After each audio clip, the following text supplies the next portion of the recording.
அரேபிய நாட்டு சரித்திரத்திலே ஒரு விசேஷமான ஒரு காரியத்தை நான் வாசித்தேன்.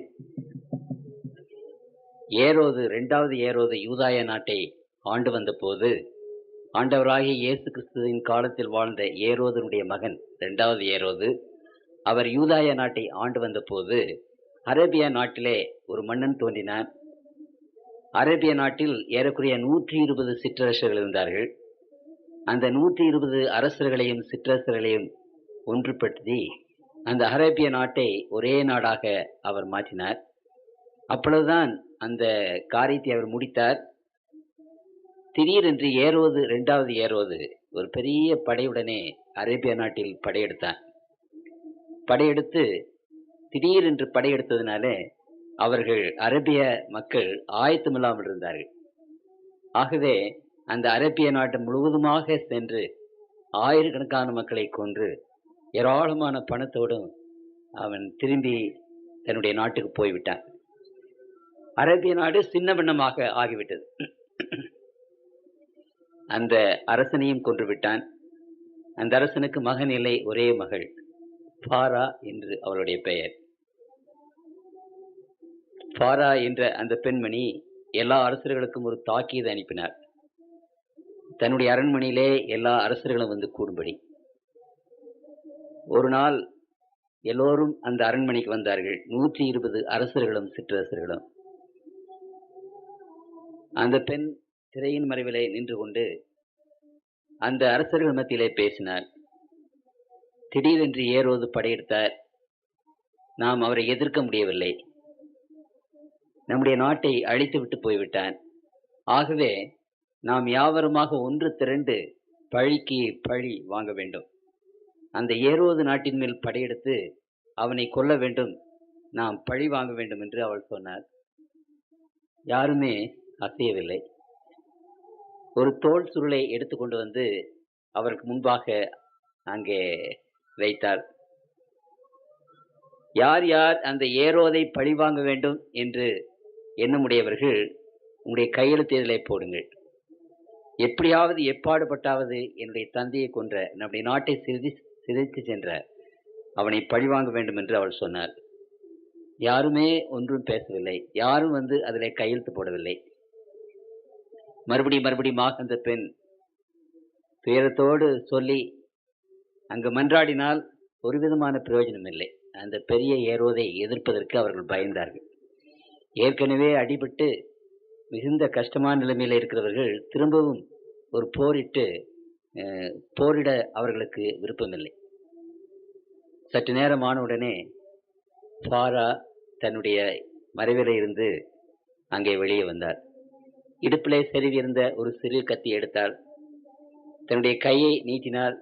அந்த கையிலே அந்த கத்தியை குத்தி கிழித்தாள். இரத்தம் ஏராளமாக வந்தது. அந்த கத்தி முனையில் அந்த இரத்தத்தை தொட்டு அந்த தோல் சுருளிலே ஃபாரா என்று எழுதினார். ஏரோது இரண்டாவது ஏரோதை பழிவாக வேண்டும் என்ற அறைகூவல் வீணாக போகவே ஃபாரா சொன்னால், நான் தனியாக அந்த அரசனை பழிவாங்குவேன் என்று சொன்னார். 18 வயது நிரம்பிய பெண். அவள் எப்படி அந்த ஏரோதை பழிவாங்கினாள் என்று சரித்திரம் அது கூறுகிறது. அதை முழுவதுமாக சொல்வதற்கு எனக்கு விருப்பமில்லை. அந்த ஏரோது ராஜனை எதிர்க்க அவளுக்கு முடியவில்லை. யாரும் ஒத்துழைக்கவில்லை. அழகான ஒரு பெண் திருமண போலை அனுப்பினார். ஏதோ ஒரு அரசன் அவளை மணந்து கொள்ள சம்மதித்து மணந்தான்.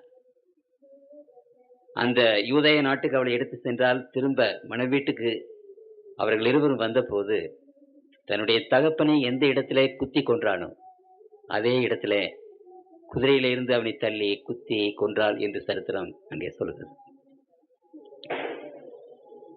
கர்த்தருக்குள் பிரியமானவர்களே, இன்றைக்கு அண்ட சராசரங்களின் ஆண்டவராகிய தேவன் அந்த இரத்த கையெழுத்து ஃபாரா போட்ட விதமாக கல்வாரி சிலுவிலே தன்னுடைய இரத்தத்திலே துவைத்து நம்மோடு இரத்த உடன்படிக்கை செய்தார்.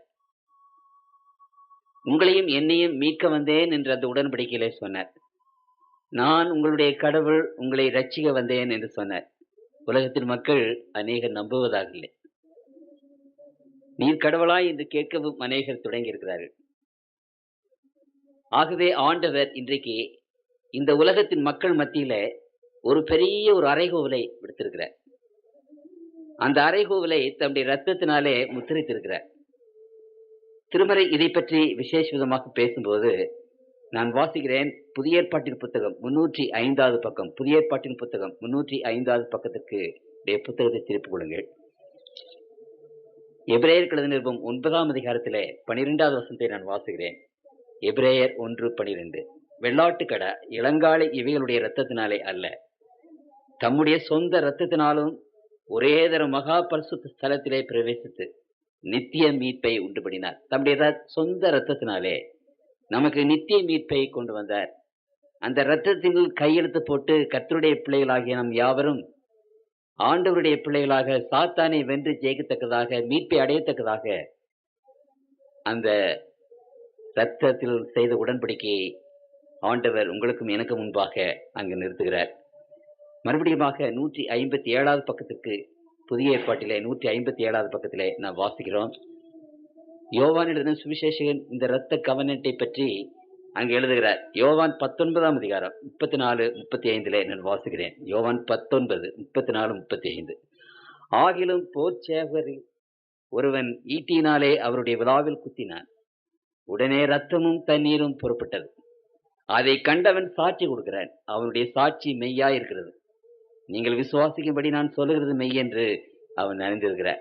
அந்த விழாவிலே குத்தின போது ஆண்டருடைய விழாவிலே இரத்தமும் தண்ணீரும் தம்முடைய இரத்தத்தை உங்களுக்கும் எனக்குமாக ஈந்து அந்த இரத்தத்திலே நீங்களும் நானும் மீட்படைய வேண்டும், வெற்றி பெற வேண்டும் என்பதற்காக கையெழுத்து தந்த ஆண்டவன் இன்றைக்கு கல்வாரி சிலுவிலே இருந்து இந்த உலகத்தின் மக்களை நோக்கி பார்த்து ஒரு பெரிய அறைகூவல் அங்கு விடுகிறார். மனிதன் அவரை பார்த்து நீர் எங்கே என்று கேட்கும்போது ஆண்டவர் மனிதனையும் இந்த உலகத்தில் உள்ள மக்களையும் பார்த்து ஒரு அறைகூவல் விடுகிறார். அந்த அறைகூவலை நாம் சிந்திக்கும் என்பதாக ஜெபம் செய்வோம். சர்வ வல்லமையுள்ள எங்கள் ஆண்டவரே, உம்முடைய சன்னிதானத்திலே காத்திருக்கிற உம்முடைய பிள்ளைகள் உண்மை ஸ்தோத்திரத்தோடும் நன்றியோடும் தொழுது கொள்கிறோம். ஆண்டவரே, நீர் எங்களுக்கு செய்த ஏராளமான நன்மைகளுக்காக கோடானு கோடி ஸ்தோத்திரம். அதிலும் உம்முடைய வார்த்தைகளை எங்களுக்கு ஒவ்வொரு நாளும் கொடுத்திருப்பதற்காக உம்முடைய நாமத்தை ஸ்தோத்திரிக்கிறோம்.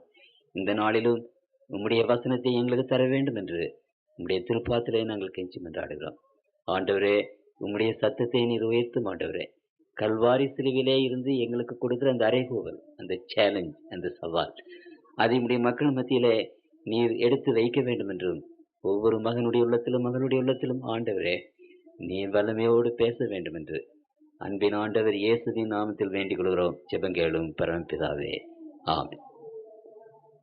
ஆண்டவர் தம்முடைய பிள்ளைகள் மத்தியிலே வைக்கிற அறைகூவலை பற்றி அங்கு பழைய ஏற்பாட்டின் புத்தகம் 801வது பக்கத்திலே வாசிக்கிறோம். ஏசாயா தீர்க்கதரிசி இதை குறித்து அவர் பேசுகிறார். ஏசாயா தீர்க்கதரிசி இதை குறித்து பேசும்போது அங்கு ஏசாயாவின் புத்தகம் 1ஆம் அதிகாரம் 18வது வசனத்திலே நான் அதை வாசிக்கிறேன்.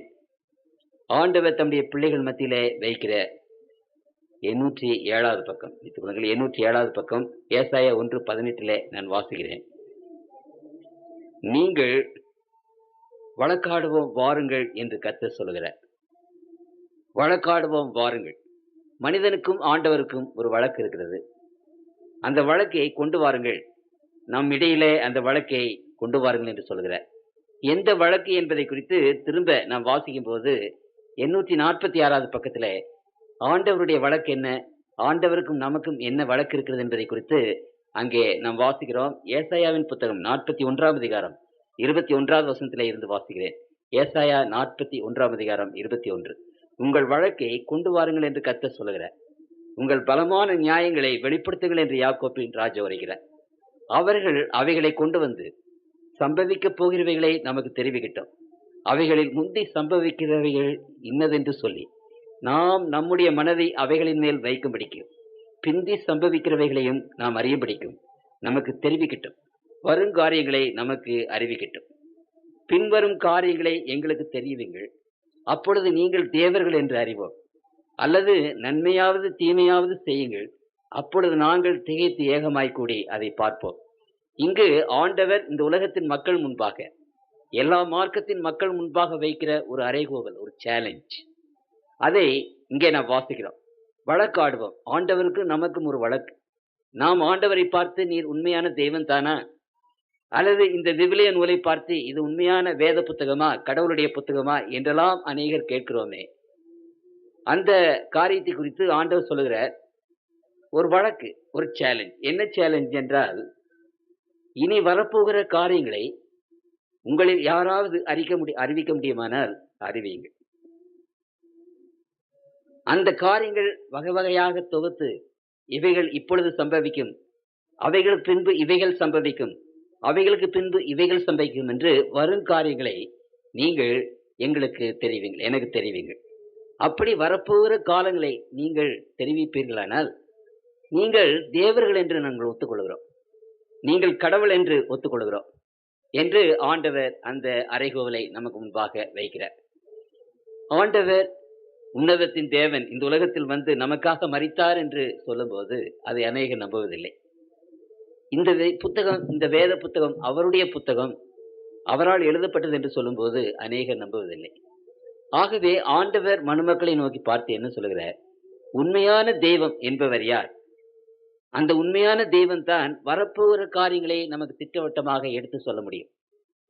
இனிமேல் நடக்கப் போகிறது என்ன, இனிமேல் வரப்போகிறது என்ன, அடுத்த இந்த கூட்டங்கள் முடிந்து அடுத்த வாரத்தில் அல்லது தொடர்ந்து இனிமேல் இந்த உலகத்தில் வரப்போகிறது என்ன என்பதை பற்றி அநேக பிரசங்கங்கள் இருக்கும்.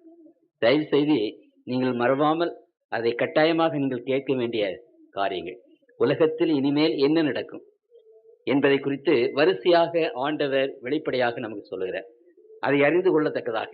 ஆகவே இங்கே ஆண்டவர் சொல்லுகிறார், இனிமேல் வரப்போகிற காரியங்களை அறிவியுங்கள், தெரிவியுங்கள். அப்படி நீங்கள் தெரிவிப்பீர்களானால் உங்களை தேவர்கள் என்று ஒத்துக்கொள்கிறோம். அப்படியானால் அப்படி நீங்கள் தெரிவிப்பீர்களானால் இந்த வேத புத்தகம் தப்பு, இந்த வேதத்தின் ஆண்டவர் அல்ல என்று ஆண்டவர் ஒரு விசேஷமாக ஒரு அறைகோவலை அங்கு விடுவிக்கிறார். நீங்கள் தேவர்கள் என்று அறிவோம், பின்வரும் காரியங்களை எங்களுக்கு தெரியுங்கள். அப்படியானால் இதனுடைய பொருள் என்ன? இந்த வேதத்திலே தீர்க்க தரிசனங்கள் என்று அநேக பாகங்கள் இருக்கின்றன. தீர்க்க தரிசனங்கள் என்று சொன்னால் இனிமேல் வரப்போகிற காரியங்களை, இனிமேல் நடக்கப் போகிற காரியங்களை ஆண்டவர் இந்த வேத வசனங்களில் ஏராளமாக எழுதி வைத்திருக்கிறார். இந்த வேத புத்தகத்திலே 18 புத்தகங்கள் முழுவதுமாக தீர்க்க தரிசன புத்தகங்களாக இருக்கின்றன. இந்த வேத புத்தகத்தில் ஏறக்குறைய 3000த்திற்கு அதிகமான பெரிய தீர்க்க தரிசனங்கள் இருக்கின்றன இந்த வேத புத்தகத்திலே. ஆகவே ஆண்டவர் சொன்னார், இந்த தீர்க்க தரிசனங்களை உரைக்கிற அந்த வல்லமை உண்மையான கடவுள் ஒருவருக்குத்தான் உண்டு. உண்மையான தெய்வம், அண்ட சராசரத்தை உண்மையாக படைத்த தெய்வன் தான் இந்த தீர்க்க தரிசனங்களை எடுத்து சொல்ல முடியும். அப்படி இந்த தீர்க்க தரிசனங்களை நீங்கள் யாராவது, இந்த உலகத்தின் சக்திகள் யாராவது சொல்லுமானால் அப்பொழுது நாங்கள் உங்களை தேவர்கள் என்று ஏற்றுக்கொள்கிறோம் என்று இங்கு ஆண்டவர் ஒரு வழக்கை நமக்கு முன்பாக வைக்கிறார். திரும்ப அதே அதிகாரத்தில் 46வது அதிகாரத்திலே நீங்கள் உங்கள் புஸ்தகத்தை திருப்புங்கள், 853வது பக்கம், 853. அங்கு 10வது 11வது வசனத்திலே வாசிக்கிறேன். அந்தத்தில் உள்ளவைகளை ஆதி முதல் கொண்டும் இன்னும் செய்யப்படாதவைகளை பூர்வகாலம் முதல் கொண்டும் அறிவிக்கிறேன். என் ஆலோசனை நிலை நிற்கும், எனக்கு சித்தமானவைகளை எல்லாம் செய்கிறேன் என்று சொல்லி ஆண்டவர் இங்கே சொல்லுகிறார். அதற்கு முன்னதாக முந்தி 9வது வசனம், பூர்வ காலத்தில் நடந்தவைகளை நினையுங்கள், நானே தேவன் வேறொருவரும் இல்லை, நானே தேவன் எனக்கு சமானம் இல்லை. ஏன் தானே தேவன் என்று அவர் சொல்லுகிறார்? தனக்கு சமமான ஒரு சக்தி, ஒரு பரம்பொருள் இல்லை என்று சொல்லுகிறார். நானே அந்தத்தில் உள்ளவைகளை ஆதி முதல் கொண்டு இன்னும் செய்யப்படாதவைகளை நான் வரிசையாக அங்கு சொல்லுகிறேன் என்று அவர் சொல்லுகிறார்.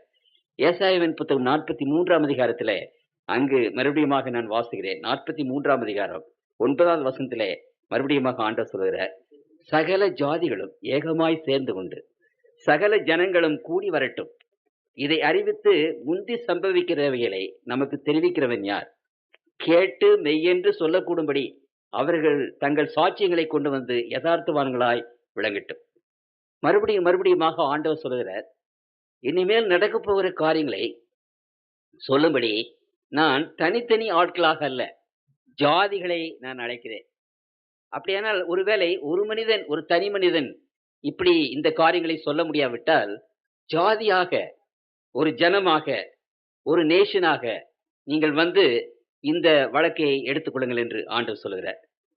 44வது அதிகாரத்திலே மறுபடியும் நான் வாசிக்கிறேன். 44ஆம் அதிகாரம் 7வது வசனத்திலே சொல்லுகிறார், பூர்வ காலத்து ஜனங்களை நான் ஸ்தாபித்தது முதல் கொண்டு என்னை போல எதையாகிலும் வரவழைத்து இன்னென்னதென்று முன்னறிவித்து எனக்கு முன்னே வரிசையாக நிறுத்தத்தக்கவன் யார்? நிகழ்காரியங்களையும் வரும் காரியங்களையும் தங்களுக்கு அவர்கள் அறிவிக்கட்டும்.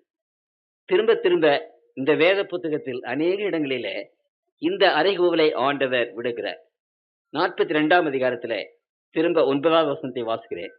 42ஆம் அதிகாரம் 9வது வசனத்திலே ஆண்டவர் சொல்கிறார், பூர்வ காலத்தில் தெரிவிக்கப்பட்டவைகள் இதோ நிறைவேறலாயின, புதியவைகளையும் நானே அறிவிக்கிறேன், அவைகள் தோன்றாததுக்கு முன்னே அவைகளை உங்களுக்கு சொல்லுகிறேன்.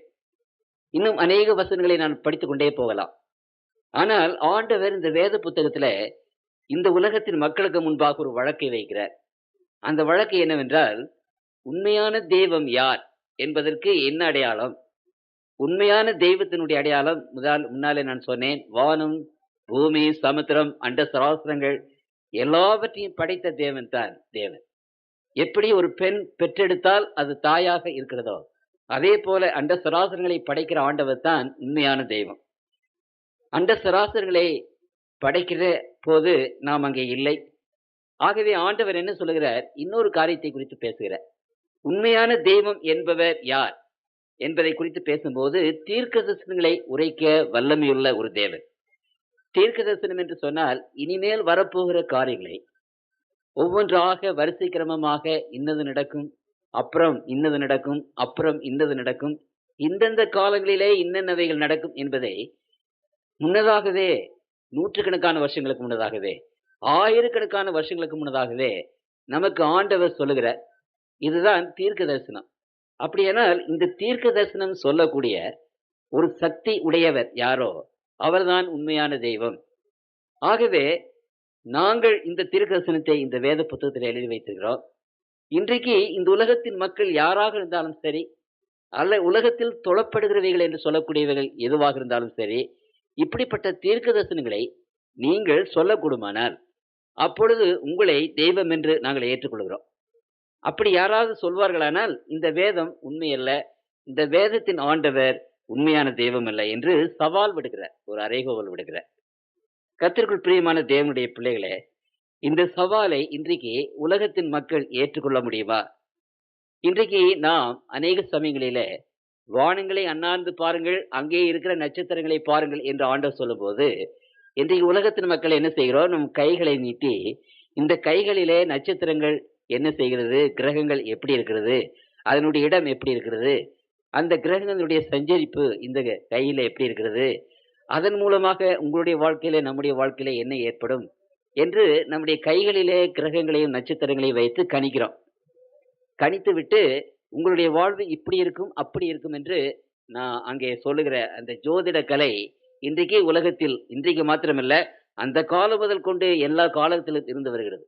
நான் நேற்று சொன்னேன், அந்த நிம்ரோத் என்று சொல்லப்பட்ட நிம்ராட், அவன் அந்த பாபிலோன் சாம்ராஜ்யத்தை ஏற்படுத்தின போது, சூரிய வணக்கத்தை அவன் அங்கே கொண்டு வந்த போது, இந்த அஸ்ட்ராலஜி, இந்த ஜோதிடம் என்ற கலையையும் அவன் அதிகமாக வளர்த்தார். ஆகவே முதலாவதாக அந்த ஜோதிடம் கலை வளர்ந்தது பாபிலோன் அந்த சாம்ராஜ்யத்தில். அங்கே இருந்துதான் உலகத்தின் பல்வேறு இடங்களுக்கு இந்த ஜோதிட கலை வந்தது என்று நாம் பார்க்கிறோம். அப்படியானால் இன்னைக்கு ஜோதிட அஸ்ட்ராலஜி என்ற ஒரு மேகசின் இருக்கிறது. அதை நான் வாங்கி கொண்டு வர வேண்டும் என்று நினைத்தேன், ஆனால் மறந்து போனேன். அந்த அஸ்ட்ராலஜி என்ற அந்த மேகசினை நீங்கள் எடுத்து வாசிக்கும் போது அந்த முதல் பக்கத்துல என்ன போட்டிருக்கிறார் என்று சொன்னால், இதிலே வருகிற இந்த வரப்போகிற காரியங்கள், ப்ரிடிக்ஷன்ஸ், இனிமேல் வரப்போகிறது என்று சொல்லி சொன்ன அந்த முன்னறிவிப்புகள் எல்லாம் ஒரு ஊகந்தானே ஒழிய அது உண்மையல்ல என்று அங்கே எழுதியிருக்கிறார்கள். எல்லா ஜோதிட மேகசின்லையும் அப்படித்தான் எழுதியிருக்கிறார்கள். ஒரு ஊகந்தான், அது உண்மையானவைகள் என்று நாங்கள் சொல்ல முடியாது என்று எழுதியிருக்கிறார்கள். அப்படியானால் மனிதனுடைய இந்த ஜோதிடம் என்று சொல்லப்படுகிற அந்த காரியங்கள், இவைகளெல்லாம் எப்படி என்று நாம் சற்று நேரம் சிந்தித்து பார்த்தோமானால் அது நமக்கு நன்றாக இருக்கு. உதாரணமாக, இந்த எலெக்ஷன் சமயத்துல எத்தனை பேர் ஜோசியம் சொல்லுகிறார்கள், இந்த பார்ட்டி வந்துவிடும், இவர் வந்து விடுவார், அவர் வந்து விடுவார் என்று. நானும் அநேக வருஷங்கள் இந்த எலெக்ஷன் அந்த கணிப்பை, அந்த ஊகிப்பை நான் கவனித்திருக்கிறேன். அதிலே 100க்கு 95 பாகம், 95 பகுதி அல்லது 99 பகுதி அது பொய்யாகவே போய்க் கொண்டிருக்கிறது. நாம் நினையாத காரியங்கள் நடந்து வருகிறது என்பதை நான் சொல்ல வேண்டியதில்லை, உங்களுக்கு தெரியும். இன்றைக்கு உலகத்தில் சில காரியங்களை நாம் உண்மையாகவே அறிந்து கொள்ள வேண்டும். ஒரு மாணவன் நன்றாக படிக்கவில்லை என்றால் அந்த ஆசிரியை இவன் இந்த முடிவு தேர்விலே தோற்று போவான் என்று சொல்வது அது ஒரு எளிதான காரியம். அதற்கு ஒரு ஞானம் வேண்டுவதில்லை, ஒரு அறிவு, பெரிய ஒரு புத்தி வேண்டிய அவசியம் கிடையாது. ஒரு நம்முடைய குழந்தைகள் சரியாக சாப்பிடவில்லை, சரியாக ஆகாரம் அருந்துகிறது கிடையாது, பலவீனமாகவே போய் கொண்டிருக்கிறது என்றால் டாக்டர் இடத்திலே கூட்டிக் கொண்டு போனால் அந்த டாக்டர் அந்த குழந்தையை சோதித்து பார்த்து இவனுக்கு இப்படிப்பட்ட வியாதிகள் வரும், கடைசியில ரொம்ப பலவீனமாக போவான் என்று சொல்வார்களானால் அதற்கு ஒரு பெரிய ஜோதிடம், அதாவது ஒரு சக்தி வேண்டிய அவசியம் கிடையாது. அதுவும் இந்த உலகத்தில் பிசாசானவரும் அவனுடைய தூதர்களும் 6000 வருஷம் இந்த உலகத்திலே இருந்து கொண்டிருக்கிறார்கள். இந்த உலகத்தின் மக்களை கவனிக்கிறார்கள். இந்த உலகத்தினுடைய மக்கள் வாழ்வு எப்படி இருக்கிறது என்று அவர்கள் கணிக்கிறார்கள். அதனாலே அந்த ஞானத்தை வைத்து ஓரளவு இப்படி நடக்கும் என்று ஓரளவு ஊகிக்கவும் முடிகிறது. இப்படிப்பட்ட ஒரு ஊகம். என்னுடைய தந்தை ஒரு பெரிய ஜோதிட நிபுணர். என்னுடைய முற்பிதாக்கள் எல்லோருமே அதிகமாக ஜோதிடத்தை படித்து ஒரு ஜோதிட வல்லுநர்களாக இருந்திருக்கிறார்கள். நானும் சிறுவயதாக இருந்தபோது இந்த ஜோதிட கலையெல்லாம் படித்தேன். ஆனால் கர்த்தருக்குள் பிரியமானவர்களே, பின்பு என்னுடைய தந்தை என்னிடத்திலே சொன்னார், இந்த ஜோதிட கலை விசேஷமாக இருக்க வேண்டும் என்றால் சில ஆவிகள் நம்மிடத்தில் இருக்க வேண்டும், சம் ஸ்பிரிட்ஸ். அந்த ஆவிகள் நம்மிடத்தில் இருக்கும்போது இந்த ஜோதிட கலை அதனுடைய தத்துவம் அதிகமாகிறது, சில காரியங்களை சொல்ல முடிகிறது. அப்படியானால் இந்த காரியங்களை பற்றி உதாரணமாக ஒரு ஆவியுள்ள, ஒரு ஸ்பிரிட் உள்ள ஒரு ஜோசியரிடத்தில் என்னுடைய கையை நீட்டினால், அப்பொழுது உங்களுக்கு ஒன்று சொல்ல விரும்புகிறேன். நமக்கென்று தேவ தூதர்கள் இருக்கிறார்கள். நம் பக்கத்துல ஆண்டவர் நமக்கென்று ஒரு தேவ தூதனை ஏற்படுத்தி இருக்கிறார். அவர்கள் நம் பக்கத்திலேயே எப்பொழுது இருக்கிறார்கள். நாம் எங்கு போகிறோம், எங்கு வந்தாலும் சரி, நாம் என்ன செய்தாலும் சரி, என்ன பேசினாலும் சரி, அது பகலானாலும் சரி, இரவானாலும் சரி, அவர்களுக்கு தெரியும். அவர்கள் தான் நம்மை பற்றி பரலோகத்திலே போய் குறிப்பெழுதுகிறார்கள். நாம் செய்த தப்பிதமான காரியங்கள், நல்ல காரியங்கள் எல்லாவற்றையும் அந்த புத்தகத்தில் எழுதி வைத்திருக்கிறார்கள், நம்முடைய புத்தகத்தை எழுதுகிறார்கள். அதே போலவே பிசாசானவன் நமக்கு ஒரு தூதனை கொடுத்திருக்கிறார். இதை பற்றி வேதத்தில் நாம் நேரடியாக நமக்கு வசனம் இல்லை, ஆனால் மறைமுகமாக அதை பற்றி நாம் வேதத்திலே நாம் வாசிக்கிறோம். அப்படியானால் இந்த 2 தேவ தூதர்களும் நம் பக்கத்தில் இருக்கிறார்கள். இந்த 2 தேவ தூதர்களும் நாம் என்ன செய்கிறோம் என்பது அவர்களுக்கு தெரியும்.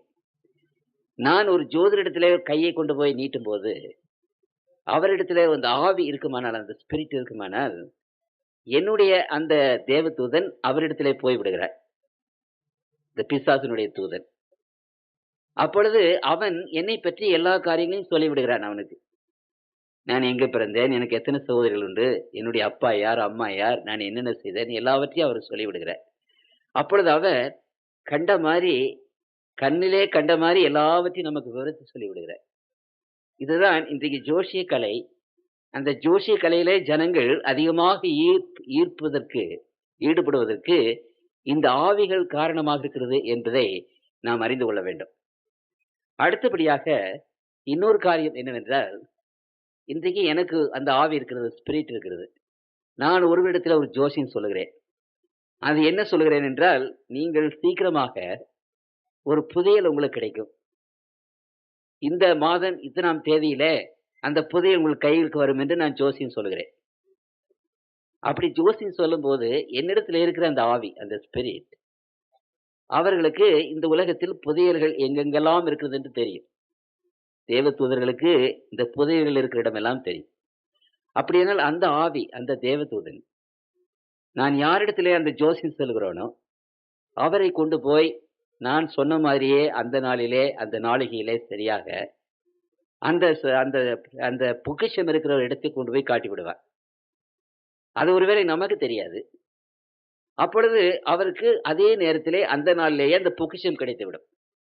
அப்பொழுது இந்த ஜோதிடத்தை அவர்கள் நம்புவார்களா, நம்ப மாட்டார்களா? நிச்சயமாக நம்புவார்கள்.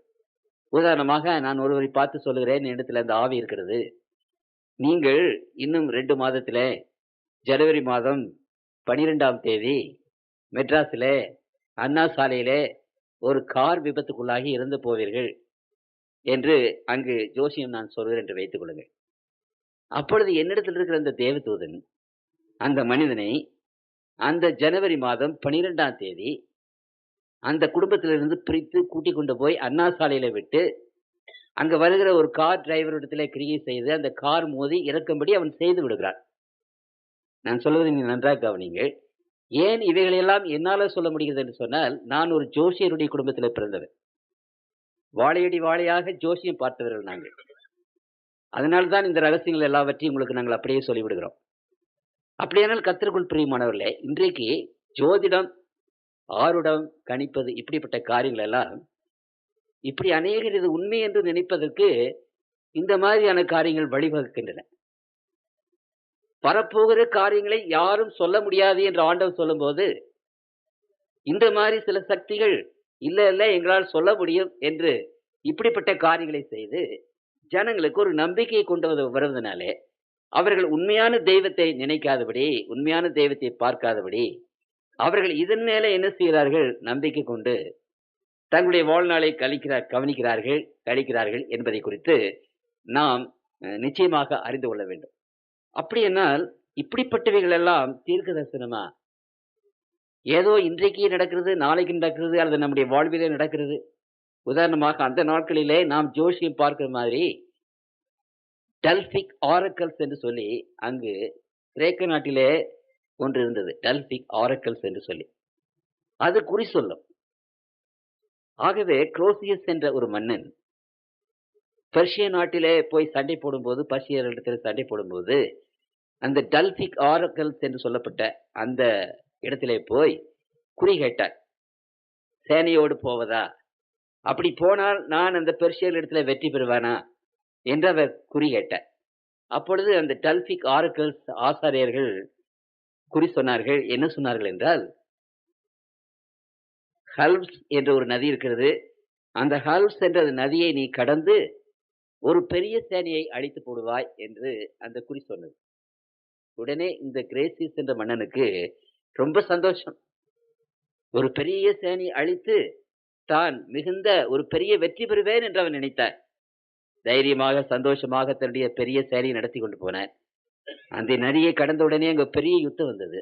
அந்த பெர்ஷியர்கள் இவனுடைய பெரிய சேனையை அழித்து போட்டார்கள். அவன் அந்த சேனையை அழித்து தோல்வி அடைந்து ஓடி வந்து அந்த ஆரக்கல் இடத்துல வந்து அந்த குருமார்களிடத்திலே கடிந்து கொண்டான். இப்படி என்னை ஏமாற்றி விட்டீர்களே. அந்த குருமார்கள் சொன்னார்கள், உங்களை நாங்கள் ஏமாற்றவில்லையே, ஒரு பெரிய சேனை அழிந்து போகும் என்று சொன்னோம். அந்த பெரிய சேனை அழிந்ததா இல்லையா? அது அவனுடைய சேனையாக இருக்கட்டும் அல்லது உன்னுடைய சேனையாக இருக்கட்டும், நாங்கள் சொன்னது என்ன? ஒரு பெரிய சேனை அழியும். அப்படியே ஒரு பெரிய சேனை அழிந்து போயிட்டல்லவா என்று சொன்னார்கள். நான் சொல்வது கதையல்ல, அது சரித்திர குறிப்பு. ஆகவே இப்படிப்பட்ட ஒரு நிலையான, ஒரு நம்பக்கூடாத, அல்லது இப்படியும் அப்படியும் எப்படி வேண்டும் என்றாலும் திருப்பலாம் என்றபடி குறிகள் சொல்வது அல்லது ஜோசியங்கள் சொல்வது அல்ல. இந்த திருமறையிலே கர்த்தருக்குள் பிரியமானவர்களே, ஆட்களை பற்றி தீர்க்க தரிசனம் இருக்கிறது, நாடுகளை பற்றி தீர்க்க தரிசனம் இருக்கிறது. இங்கே கிழக்கத்திய நாடுகளை பற்றி தீர்க்க தரிசனம் இருக்கிறது. இந்த தீர்க்க தரிசனங்களை இன்றைக்கு நான் அதிகமாக சொல்ல முடியாது. உதாரணமாக ஒரு சில தீர்க்க தரிசனை மாத்திரம் உங்கள் மத்தியிலே நான் வைக்க விரும்புகிறேன். ஆனால் இந்த தீர்க்க தரிசனத்தை பற்றி அநேக சொற்பொழிவுகள் வரும். அநேக சொற்பொழிவுகள். அதிலே ஒரு சொற்பொழிவு என்னவென்றால், வருங்கால இந்தியா வல்லரசாக மாறுமா? இது ஒரு விசேஷமான ஒரு சொற்பொழிவு. இதை பற்றி தீர்க்க தரிசனங்கள் வேதத்திலே எழுதப்பட்டிருக்கின்றனவா? ஆகவே கர்த்தருக்குள் பிரியமானவர்களே, 3வது உலக யுத்தம், அந்த 3வது உலக யுத்தம் எங்கே நடக்கும்? அது எப்பொழுது நடக்கும்? அது யார் யாருக்கு நடக்கும்? இறைவன் இந்த உலகத்தில் வரப்போகிற காரியங்கள் எல்லாவற்றையும் இந்த வேத புத்தகத்தில் தீர்க்கமாக திட்டவட்டமாக எழுதியிருக்கிறார். இப்படி அப்படி என்று நினைப்பதற்கு அல்ல, நாம் எதை வேண்டும் என்றாலும் எடுத்துக்கொள்வதற்காக அல்ல. உண்மையும் திட்டமும் தீர்க்கமான இந்த தீர்க்கதரிசன வசனங்களை ஆண்டவர் இந்த புத்தகத்திலே எழுதியிருக்கிறார். இந்த புத்தகத்தின் 1/3 தீர்க்க தரிசனங்களாகவே இருக்கின்றன. மூன்றில் ஒரு பங்கு இந்த புத்தகத்திலே தீர்க்கதரிசனங்கள் அடங்கியிருக்கின்றன. ஆகவே இந்த தீர்க்கதரிசன புத்தகத்தை ஆண்டவர் வைத்து இந்த உலகத்தின் மக்களுக்கு முன்பாக நான் சொன்ன மாதிரி ஒரு சவால் விடுகிறார். இந்த தீர்க்கதரிசனத்தை எடுத்து யாராவது இந்த தீர்க்கதரிசனத்தில் ஒன்றை எடுத்து, இந்த 3000த்திற்கு அதிகமான தீர்க்கதரிசனங்களுக்குள்ளாக ஒன்றை எடுத்து அது தப்பிதமாகிவிட்டது, அது நடக்கவில்லை என்று யாராவது நிரூபித்து விட்டால், இந்த வேத புத்தகம் கடவுளுடைய புத்தகம் அல்ல, இந்த வேதத்தை எழுதினவர் உண்மையான தெய்வம் அல்ல என்று ஆண்டவர் அங்கு வழக்கு சொல்லுகிறார், அங்கு சவால் விடுகிறார்.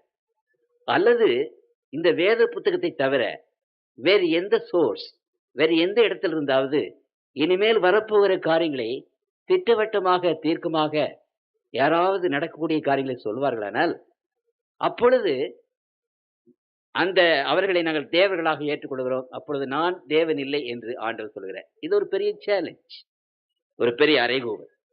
அப்படிப்பட்ட ஒரு அறைகூவலோடு கூட இந்த வேத புத்தகம், கர்த்தருக்குள் பிரியமானவர்களே, இந்த வேத புத்தகத்தை உங்கள் மத்தியிலே நான் வைக்க விரும்புகிறேன். இந்த வேத புத்தகத்தை பற்றி ஆண்டவர் விசேஷமாக சொல்லும்போது 323வது பக்கத்தில் திருப்பிக் கொள்ளுங்கள். புதிய ஏற்பாட்டின் புத்தகம் 323வது பக்கம். இந்த 323வது பக்கத்தில் பேதுரு அப்போஸ்தலன் இதை குறித்து எழுதும்போது நான் வாசிக்கிறேன். 2 பேதுருடைய புத்தகம் 1:19 கவனியுங்கள். 2 பேதுரு 1:19 அதிக உறுதியான தீர்க்கதரிசன வசனமும் நமக்கு உண்டு. பொழுது விடிந்து விடிவெள்ளி உங்கள் இருதயங்களில் உதிக்குமளவும் இருளுள்ள ஸ்தலத்தில் பிரகாசிக்கிற விளக்கு போன்ற அவ்வசனத்தை கவனித்திருப்பது நலமாயிருக்கும். கார் இருள், எதுவுமே ஊடுருவி பாய முடியாத ஒரு இருள். இன்றைக்கு விஞ்ஞானம் நமக்கு எத்தனையோ விந்தையான காரியங்களை செய்திருக்கிறது. இன்னும் அநேக விந்தையான, அதிசயமான, ஆச்சரியமான காரியங்களை இன்றைக்கு செய்து கொண்டே போய் கொண்டிருக்கிறது விஞ்ஞானம். இப்பொழுது ஒரு மிஷின் கண்டுபிடித்திருக்கிறார்கள், அது சீக்கிரமாக வந்துவிடும். அந்த மிஷினை தலையிலே பொருத்தி விட்டால் நீங்கள் என்ன நினைக்கிறீர்களோ உங்களுடைய தலையில உங்களுக்கு என்ன நினைவு இருக்கிறதோ அதெல்லாம் அந்த ரெக்கார்ட்ல பதிவு பண்ணி வைத்துவிடும். அப்படியானால் இனி கோர்ட்ல பொய் சாட்சி சொல்ல முடியாது. நீங்கள் சொல்வது பொய் என்று அந்த மெஷின் அங்கே சொல்லிவிடும். கர்த்தருக்குள் பிரியமானவர்களே, இன்றைக்கு இன்னொரு மெஷினை கண்டுபிடித்திருக்கிறார்கள். உங்களுடைய அந்த குரலை அந்த மெஷின்ல பதிவு செய்து விட்டால், நீங்கள் சிறு வயதிலிருந்து தாயின் வயிற்றிலே பிறந்ததிலிருந்து ஐயோ என்று அழுதீர்களே, அந்த அழுகையிலிருந்து இன்றைக்கு வரைக்கும் நீங்கள் என்னென்ன பேசினீர்களோ அந்த எல்லாம் ஆகாயத்துல தான் இருக்கிறது. நாம் பேசின பேச்சுகள் எல்லாம் ஆகாயத்தில் இருக்கிறது. அதையெல்லாம் அப்படியே கிரகித்து அந்த மெஷின்ல பதிவு செய்துவிடும். இந்த மெஷினை வைத்துக்கொண்டு இன்றைக்கு ஒரு பெரிய, எப்படியாவது ஆண்டவராக இயேசு கிறிஸ்து இந்த உலகத்தில் இருந்த போது அவர் பிரசங்கம் பண்ணினாரே, அவருடைய குரலை எப்படியாவது டேப் பண்ண வேண்டும் என்று அதிகமாக முயற்சி செய்து கொண்டிருக்கிறார்கள். அந்த குரலை எப்படியாவது ஆகாயத்திலிருந்து டேப் பண்ணிவிட்டால், கண்டுபிடித்து விட்டால், ஆண்டவர் இந்த உலகத்தில் செய்த பிரசங்கங்கள், அந்த காரியங்கள் எல்லாவற்றையும் அப்படியே டேப் பண்ணி விடலாம். உங்களுக்கு புரியுதுங்களா? எவ்வளவோ விந்தையான காரியங்கள். இப்படிப்பட்ட விந்தையான காரியங்கள் எல்லாம் இன்றைக்கு விஞ்ஞானத்தினாலே சாதிக்க முடிகிறது என்பதை குறித்து பார்த்தோமானால், ஆனாலும் இப்படிப்பட்ட அதிசயமான காரியங்களை இன்றைக்கு இன்னொரு மெஷினை கண்டுபிடித்திருக்கிறார்கள். சீக்கிரமாக வரும். அந்த மெஷின் ஒரு கண்ணாடி மாதிரி இருக்கும். அங்கே அந்த மெஷினுக்கு முன்பாக நீங்கள் நின்றால், அந்த மெஷின்ல நம்முடைய ரத்த ஓட்டம், அந்த நரம்புகள் ஓடுகிறதே, அப்படியே எல்லாவற்றையும் பார்க்கலாம். நம் ரத்த ஓடுறதை பார்க்கலாம். அப்பொழுது எந்த இடத்துல அந்த பிளாக் இருக்கிறது, நமக்கு இருதய வியாதி, அந்த ரத்த குழாய் அடைத்துக் கொண்டிருக்கிறது என்பதை கண்டு சீக்கிரமா பிடித்து அந்த இடத்துல மாத்திரம் கட் பண்ணி அதை ஆபரேஷன் செய்து விடுவார்கள். அந்த விதமான ஒரு காரியம் கண்டுபிடித்துக் கொண்டிருக்கிறார்கள். சீக்கிரமாக வந்துவிடும் என்று நாம் பார்க்கிறோம். இப்படி அதிக அதிசயமான காரியங்களை இன்றைக்கு விஞ்ஞானம் செய்து கொண்டிருக்கிறதே. இந்த விஞ்ஞானத்தால் முடியாத ஒரே ஒரு காரியம், நாளைக்கு என்ன நடக்கும் என்று விஞ்ஞானத்தினாலே இன்றைக்கும் சொல்ல முடிவதில்லை. நாளைக்கு என்ன நடக்கும் என்பது ஒரு பெரிய காரிருளாகவே இருந்து கொண்டிருக்கிறது. எந்த மனிதனும், எந்த சக்தியும், எந்த வல்லமையும், எந்த தாளந்துகளும் நாளை என்ன நடக்கும் என்பதை குறித்து சொல்ல முடியவில்லை. No power can penetrate the future. And the future stands before us mockingly silent என்று சொல்கிறார். அது அந்த நாளை என்பது வரும்போது எந்த சக்தியும் அந்த ஊடுருவி பார்க்க முடிகிறதில்லை. ஆகவேதான் கர்த்தருக்குள் பிரியமானவர்களே, இந்த நாளை என்கிற இந்த காரியங்களை குறித்து ஆண்டவர் இங்கு சொல்லுகிறார். தீர்க்கதரிசன வசனமானது இருளிலே பிரகாசிக்கிற ஒரு விடிவெள்ளி. அந்த இருளை, நாளை என்கிற இருளை ஃபியூச்சர் என்ற இருளை, வருங்காலம் என்ற இருளை ஊடுருவி பாய்ந்து நமக்கு வருங்காலத்தில் என்ன நடக்கும் என்பதை தீர்க்கமாக திட்டவட்டமாக சொல்லுகிறது இந்த தீர்க்கதரிசனம் என்று சொல்லுகிறார். சொல்லிவிட்டு என்ன சொல்லுகிறார்? அவ்வசனத்தை, அந்த தீர்க்கதரிசனங்களை கவனித்திருப்பது நலமாயிருக்கும் என்று அங்கே சொல்லுகிறார். திருமறையில இன்னும் விசேஷ விதமாக அநேக இடங்களிலே இந்த தீர்க்கதரிசன வசனத்தை பற்றி ஆண்டவர் விசேஷமாக நமக்கு சொல்லுகிறார். இந்த 1/3 பங்கு தீர்க்க தரிசனங்கள் நம்முடைய வேதத்தில் இருந்த போதிலும் இன்றைக்கு தேவனுடைய பிள்ளைகள் எத்தனை பேருக்கு இந்த தீர்க்க தரிசனம் நமக்கு தெரியும்? ஏசாயா புத்தகம், எரேமியாவின் புத்தகம், வெளிப்படுத்தின விசேஷம் அல்லது தானியேலினுடைய புத்தகம், இந்த புத்தகங்களை பற்றியெல்லாம் நமக்கு எவ்வளவு தூரம் தெரியும்? எவ்வளவு தூரம் நமக்கு சொல்லிக் கொடுத்திருக்கிறார்கள்? ஆண்டவருடைய சிலுவை, அவருடைய ரத்தம், இப்படிப்பட்ட சில காரியங்களை நாம் மறுபடியுமாக சொல்லிக் கொண்டு போகிறோமே ஒழிய, அப்படியானால் இந்த வேதத்தை, இவ்வளவு வேதத்தை ஆண்டவர் எதற்காக எழுதி கொடுத்திருக்கிறார்? ஆயிரக்கணக்கான பக்கங்களை. ஏதோ 2-3 காரியங்களை மாத்திரம் நாம் தெரிந்து அதை மாத்திரம் பேச வேண்டும், அதை மாத்திரம் அறிந்து கொள்ள வேண்டும் என்று நினைத்தோமானால் இவ்வளவு பெரிய புத்தகத்தை ஆண்டவர் எதற்காக எழுதி கொடுத்திருக்கிறார்? புதிய ஏற்பாட்டின் புத்தகம் 282வது பக்கத்தை திருப்பிக் கொள்ளுங்கள். புதிய ஏற்பாட்டின் புத்தகம் 282. அங்கு தெசலோனிக்கேயர் நிருபத்திலே பரிசுத்த அப்போஸ்தலனாகிய பவுல் சொல்லுகிறார். 5ஆம் அதிகாரம், 1 தெசலோனிக்கேயர் 5ஆம் அதிகாரம் 20வது வசனத்திலே வாசிக்கிறேன். தீர்க்க தரிசனங்களை அற்பமா எண்ணாதிருங்கள். தீர்க்க தரிசனங்களை அற்பமாக எண்ணாதீங்க. அந்த தீர்க்க தரிசன வசனங்கள் விசேஷமான காரியங்கள். அவைகளை தேவனுடைய பிள்ளைகள் அறிந்திருக்க வேண்டும். இந்த வேத புத்தகம் ஒரு பெரிய வெளிச்சம் என்று வேதம் நமக்கு சொல்லுகிறது. இந்த வேத புத்தகத்தினுடைய வெளிச்சத்தில் நடக்கிற பிள்ளைகள் இருளிலே தடுமாற மாட்டோம், தடவி தெரிய மாட்டோம். நமக்கு எல்லாமே நன்றாக தெரியும். அப்படி வெளிச்சத்தின் பிள்ளைகளாகி நாம் இந்த வெளிச்சமாகிய இந்த தீர்க்க தரிசன வசனத்தை விசேஷமாக கவனிக்க வேண்டுவது நம்முடைய கடமை இல்லையா? ஆகவே ஆண்டவர் இங்கு விசேஷ விதமாக ஒரு காரியத்தை குறித்து அங்கு பேசுகிறார். 788வது பக்கத்துக்கு திருப்பிக் கொள்ளுங்கள். 788வது பக்கம் பழைய ஏற்பாட்டிலே நீதிமொழிகள் 29ஆம் அதிகாரம் 18வது வசனத்தை வாசிக்கிறேன். நீதிமொழிகள் 29:18. தீர்க்க தரிசனம் அல்லாத இடத்தில் ஜனங்கள் சீர்கெட்டு போவார்கள், வேதத்தை காக்கிறவனோ பாக்கியவான். தீர்க்க தரிசனம் இல்லாத இடத்தில் ஜனங்கள் சீர்கெட்டு போவார்கள். ஆங்கிலத்தில் அது எப்படி இருக்கிறது என்றால், எப்படி அதை எழுதப்பட்டிருக்கிறது என்றால், தீர்க்க தரிசனம் இல்லாத இடத்துல where there is no vision people will perish. எங்கு தீர்க்க தரிசனம் இல்லையோ அங்கே they will perish, அவர்கள் அழிந்து போவார்கள் என்று எழுதப்பட்டிருக்கிறது. அப்படியானால் இந்த தீர்க்க தரிசன வசனங்களை ஆண்டவர் நமக்கு முன்பாக வைத்து ஒரு சவாலாக வைத்திருக்கிறார். அதை கவனியுங்கள், இதை வாசியுங்கள். இன்றைக்கு உலகத்தின் மக்கள் யாராக இருந்தாலும் சரி, எந்த மார்க்கத்தை சேர்ந்தவர்களாக இருந்தாலும் சரி, வேத வசனத்தின் இங்கே காணப்படுகிற இந்த தீர்க்க தரிசன வசனங்களை கவனிப்பது நல்லது. அந்த கவனிப்பது நமக்கு ஏற்றம் கொடுக்கும், நம்மை உயர்த்தும், நமக்கு ஒரு வழிகாட்டும். அந்த இருளை ஊடுருவி பாய்ந்து இன்னது நடக்கிறது என்பதை அறிந்து கொண்டவர்களாக நாம் வெளிச்சத்தின் பிள்ளைகளாக நடக்க முடியும் என்று அங்கு விசேஷ விதமாக நம்முடைய பிள்ளைகள் சொல்கிறார். உதாரணமாக, கர்த்தருக்குள் பிரியமானவர்களே, ஏன் இவ்வளவு திட்டவட்டமாக இந்த தீர்க்கதரிசனம் சொல்லுகிறது?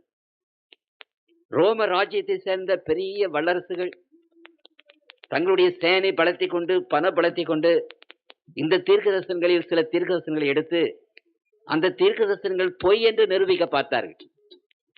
கர்த்தருக்குள் பிரியமானவர்களே, சரித்திரம் அதை பற்றி சொல்லுகிறது. இந்த தீர்க்க தரிசன வசனம் தேவனுடைய வாயினாலே சொல்லப்பட்டவைகள். ஒன்று, அங்கு தேவனுடைய வார்த்தை. அந்த தேவனுடைய வார்த்தையை யாரும் அழித்து போட முடியாது, ஒழித்து போட முடியாது. வானமும் பூமியும் ஒழிந்து போனாலும் அந்த தேவனுடைய வசனங்களை ஒழிக்க முடியாது என்று வேதம் அங்கே சொல்கிறது. 323வது பக்கம் புதிய ஏற்பாட்டின் புத்தகம் 323. 2 பேதுரு 1ஆம் அதிகாரம் 21வது வசனத்தை வாசிக்கிறேன். 2 பேதுரு 1:21. தீர்க்க தரிசனமானது ஒரு காலத்திலும் மனுஷருடைய சித்தத்தினாலே உண்டாகவில்லை. தேவனுடைய பரிசுத்த மனுஷர்கள் பரிசுத்த ஆவினாலே ஏவப்பட்டு பேசினார்கள். அப்படியானால் இந்த வசனங்கள், விசேஷமாக இந்த தீர்க்க தரிசன வசனங்கள் தேவ ஆவினாலே அருளப்பட்டது. அது மனிதனுடைய சித்தத்தினாலே உண்டாகவில்லை. அது ஜோதிடம் அல்ல, அது ஆருடம் அல்ல, கணிப்பதற்கு தேவ ஆவினாலே வந்தது என்பதை குறித்து வேதம் நமக்கு சொல்லுகிறது. அப்படியானால் இந்த தீர்க்க தரிசனத்தில் சில காரியங்களை எடுத்து உங்களுக்கு முன்பாக நான் வைக்க விரும்புகிறேன். எனக்கு நேரம் அதிகம் இல்லை என்றாலும் இந்த தீர்க்க தரிசனங்களில் அநேக சில காரியங்களை நான் சொன்ன பிரகாரமாக இந்த வேதத்தில் இருக்கிற அநேக தீர்க்க தரிசனங்களை குறித்த அந்த பிரசங்கங்கள் இனிமேல் வரப்போகிற காலத்திலே வரும். இவைகளை நீங்கள் நிச்சயமாக கேட்க வர வேண்டும். அருமையானவர்களே, மற்ற கூட்டங்களைப் போல இந்த கூட்டங்கள் அல்ல என்பதை நீங்கள் உணர்ந்திருப்பீர்கள். இந்த கூட்டத்திலே இந்த திருமறையின் முக்கியமான காரியங்களை உங்களுக்கு முன்பாக நாங்கள் வைக்க விரும்புகிறோம். அவைகளை நீங்கள் கேட்டதாத சொற்பொழிவுகள். ஆகவே எந்த வேலை இருந்த போதிலும் நீங்கள் தயவு செய்து சற்று இந்த கூட்டத்திற்கு நீங்கள் வந்து இந்த ஆசீர்வாதத்தை நீங்கள் பெற்று போகுமாறு உங்களை அன்பாக நான் அழைக்கிறேன். நீங்கள் வாழ வேண்டும், உங்களுடைய பிள்ளைகள் வாழ வேண்டும், நம்முடைய சமுதாயம் வாழ வேண்டும், கர்த்தருக்குள் பிரியமானவர்களே வாழ வேண்டும் என்கிற தேவனுடைய பிள்ளைகள். இந்த வசனங்களை நாம் கவனித்தோமானால் இந்த வசனங்கள் வாழ வைக்கும், வாழ வைக்கிற வசனங்கள், நம்மை உற்சாகப்படுத்துகிற வசனங்கள், நமக்கு உயிர் கொடுக்கிற வசனங்கள், நம்மை உன்னதத்திற்கு கொண்டு போகிற அந்த வசனங்கள். இந்த வசனங்களை கேட்கத்தக்கதாக நம்முடைய ஜோலிகளை கொஞ்சம் நிறுத்தி வைத்துவிட்டு வருவீர்களானால் உண்மையாகவே அது நமக்கு ஒரு பெரிய ஆசீர்வாதமாக இருக்கும். இந்த வேத புத்தகத்தின் முதலாவதாக கர்த்தருக்குள் பிரியமானவர்களே ஒரு தீர்க்க தரிசனத்தை ஆண்டவர் அங்கு சொன்னார். அந்த தீர்க்க தரிசனத்தை நான் எங்கே வாசிக்கிறேன் என்றால் ஆதியாகமம் 15ஆம் அதிகாரம், பழைய ஏற்பாட்டின் புத்தகம் 15வது பக்கம். அங்கு ஆதியாகமம் 15ஆம் அதிகாரம் 13வது வசனத்திலே அதை குறித்து நான் வாசிக்கிறேன். ஆபிரகாம் என்ற ஒரு பக்தனுக்கு ஆண்டவர் ஒரு தீர்க்க தரிசனத்தை அவர் சொன்னார். அந்த ஆபிரகாம் அங்கே ஆண்டவருக்கு என்று பலியிட்டு அந்த ராத்திரி வேளையிலே தியானம் செய்து கொண்டிருந்த போது அந்த ஆபிரகாமினுடைய சந்ததிகளாகிய இஸ்ரவேலர்கள், யூதர்கள், அவர்களுக்கு என்ன நடக்கும் என்பதை ஆண்டவர் அவருக்கு சொன்னார். அப்படி சொல்லும் போது அவர் என்ன சொல்லுகிறார்? 13வது வசனத்திலே, அப்பொழுது அவர் ஆபிரகாமை நோக்கி, 12வது வசனம், சூரியன் அஸ்தமிக்கும் போது ஆபிரகாமுக்கு அயர்ந்த நித்திரை வந்தது, தரிசனம், திகிலும் காரிருளும் அவனை மூடிக்கொண்டது. அப்பொழுது அவர் ஆபிரகாமை நோக்கி, உன் சந்ததியார் தங்களுடையதல்லாத அந்நிய தேசத்திலே பரதேசிகளாயிருந்து அந்த தேசத்தாரை சேவிப்பார்கள் என்றும் அவர்களால் 400 வருஷம் உபத்திரப்படுவார்கள் என்றும் நீ நிச்சயமாய் அறிய கடவாய். ஆகவே இந்த வேதத்திலே முதலாக சொல்லப்பட்ட அநேக தீர்க்கதரிசனங்களிலே ஒன்றை உங்கள் முன்பாக நான் வைக்க விரும்புகிறேன். ஆண்டவர் ஆபிரகாமுக்கு சொன்னார், உன்னுடைய சந்ததி இன்னொரு அந்நிய நாட்டிலே போய் அந்நியர்களை 400 வருஷம் சேவிப்பார்கள் என்பது மட்டுமல்ல, அந்த அந்நியர்கள் உங்களை, உங்களுடைய பிள்ளைகளை 400 வருஷம் உபத்திரவப்படுத்துவார்கள் என்று அங்கே சொன்னார். 400 வருஷம். இது ஒரு இடத்துல மாத்திரமல்ல, வேதத்தில் அநேக இடங்களிலே அங்கு எழுதப்பட்டிருக்கிறது. இன்னொரு இடத்துல அந்த 400 வருஷத்தை பற்றி எழுதும் போது அங்கு என்ன எழுதப்பட்டிருக்கிறது என்றால், 400 வருஷத்தை பற்றி அங்கு எழுதும் போது வேதத்தில் இன்னொரு பகுதியில அந்த 400 வருஷத்தை பற்றி ஆண்டவர் அங்கு விசேஷமாக அங்கு எழுதினார். புதிய ஏற்பாட்டின் புத்தகம், புதிய ஏற்பாட்டின் புத்தகத்துல அதை குறித்து நான் வாசிக்கிறேன். புதிய ஏற்பாட்டின் புத்தகத்தில் அங்கு 260வது பக்கம். இங்கு 430 வருஷம் என்று அங்கு எழுதப்பட்டிருக்கிறது. முன்னாலே 400 வருஷம், இங்கே 430 வருஷம். இந்த 400 வருஷம் என்பதை நீங்கள் வாசிக்கும் போது 400 வருஷம் உபத்திரவப்படுவார்கள் என்று வேதம் அங்கே சொல்லுகிறது. உங்களுக்கு தெரியும், அங்கு யாக்கோப்பு எகிப்துக்கு போன போது அந்த பார்வோன் அந்த யாக்கோப்பை அனுசரித்து கோசான் என்ற நாட்டை கொடுத்து அந்த யோசேப்பினுடைய தந்தையாகிய யாக்கோப்பையும் அவனுடைய பிள்ளைகளையும் அந்த பார்வோன் நன்றாக வைத்திருந்தார், செழிப்பான இடத்திலே கொடுத்திருந்தார். அவர்கள் சுகமாக வாழ்ந்தார்கள், உயர்வாக வாழ்ந்தார்கள் என்பது உங்களுக்கு தெரியும். அப்புறம் கொஞ்ச நாள் கழித்து பார்வோனை அறியாத ஒரு ராஜா, அதாவது யோசேப்பை அறியாத ஒரு பார்வோன் வந்து அந்த இஸ்ரவேல் ஜனங்களை துன்பப்படுத்த தொடங்கினார். அப்படியானால் இந்த வேத புத்தகத்திலே நீங்கள் நன்றாக கவனிக்க வேண்டும். அந்த 400 வருஷம் இஸ்ரவேலர்கள் துன்பப்படுவார்கள். ஆனால் துன்பப்படாமல் அந்த எகிப்திலே அவர்கள் சில வருஷங்கள் வாழ்ந்தார்கள். அது 30 வருஷம். 30 வருஷம் துன்பப்படாமல் வாழ்ந்தார்கள். அப்புறம் யோசேப்பை அறியாத பார்வோன் எழுப்பின பிற்பாடு அவர்கள் உபத்திரவம் அடைந்தார்கள். உபத்திரவம் அடைந்த காலம் 400 வருஷம். அப்படியானால் அந்த எகிப்துக்கு போன முதல் கொண்டு அவர்கள் திரும்ப வருவதற்குள்ள காலங்கள் 430 வருஷம் என்பதை நீங்கள் அது சற்று மனதிலே வைத்துக் கொள்ள வேண்டும். சரி, அப்படியானால் அவர்கள் எகிப்திலே 430 வருஷம் இருப்பார்கள். 430 வருஷம் முடிந்தவுடனே அவர்கள் எகிப்தை விட்டு வருவார்கள் என்பது இந்த தீர்க்க தரிசனத்தினுடைய தீர்க்க தரிசனம். அப்படியானால் அப்படி வந்தார்களா? இதை குறித்து நீங்கள் வேத புத்தகத்திலே திருப்பும் போது அங்கு ஆண்டவர் விசேஷமாக சொல்லுகிறார். 230வது பக்கம், புதிய ஏற்பாட்டின் பழைய ஏற்பாட்டின் புத்தகம் 230வது பக்கத்திற்கு அங்கே திருப்பிக் கொள்ளுங்கள். மன்னித்துக் கொள்ளுங்கள். யாத்திரியாகமத்தின் புத்தகம் 20வது அதிகாரம், யாத்திரியாகமத்தினுடைய புத்தகம் 12வது அதிகாரம் 40-41வது வசனத்தை நான் வாசிக்கிறேன். யாத்திரியாகமும் 12வது அதிகாரம் 40-41 நான் வாசிக்கிறேன். 85வது பக்கம். இஸ்ரவேல் புத்திரர் எகிப்திலே குடியிருந்த காலம், நன்றாக கவனிங்கள். குடியிருந்த காலம் வேறு, உபத்திரப்பட்ட காலம் வேறு. யாக்கோப்பு போனதிலிருந்து குடியிருந்தார்கள். ஆனால் யாக்கோப்பு போய் 30 வருஷம் கழித்துத்தான் அவர்கள் உபத்திரவப்பட்டார்கள். ஆகவே இங்கே வாசிக்கிறோம், இஸ்ரவேல் புத்திரர் எகிப்திலே குடியிருந்த காலம் 430 வருஷம்.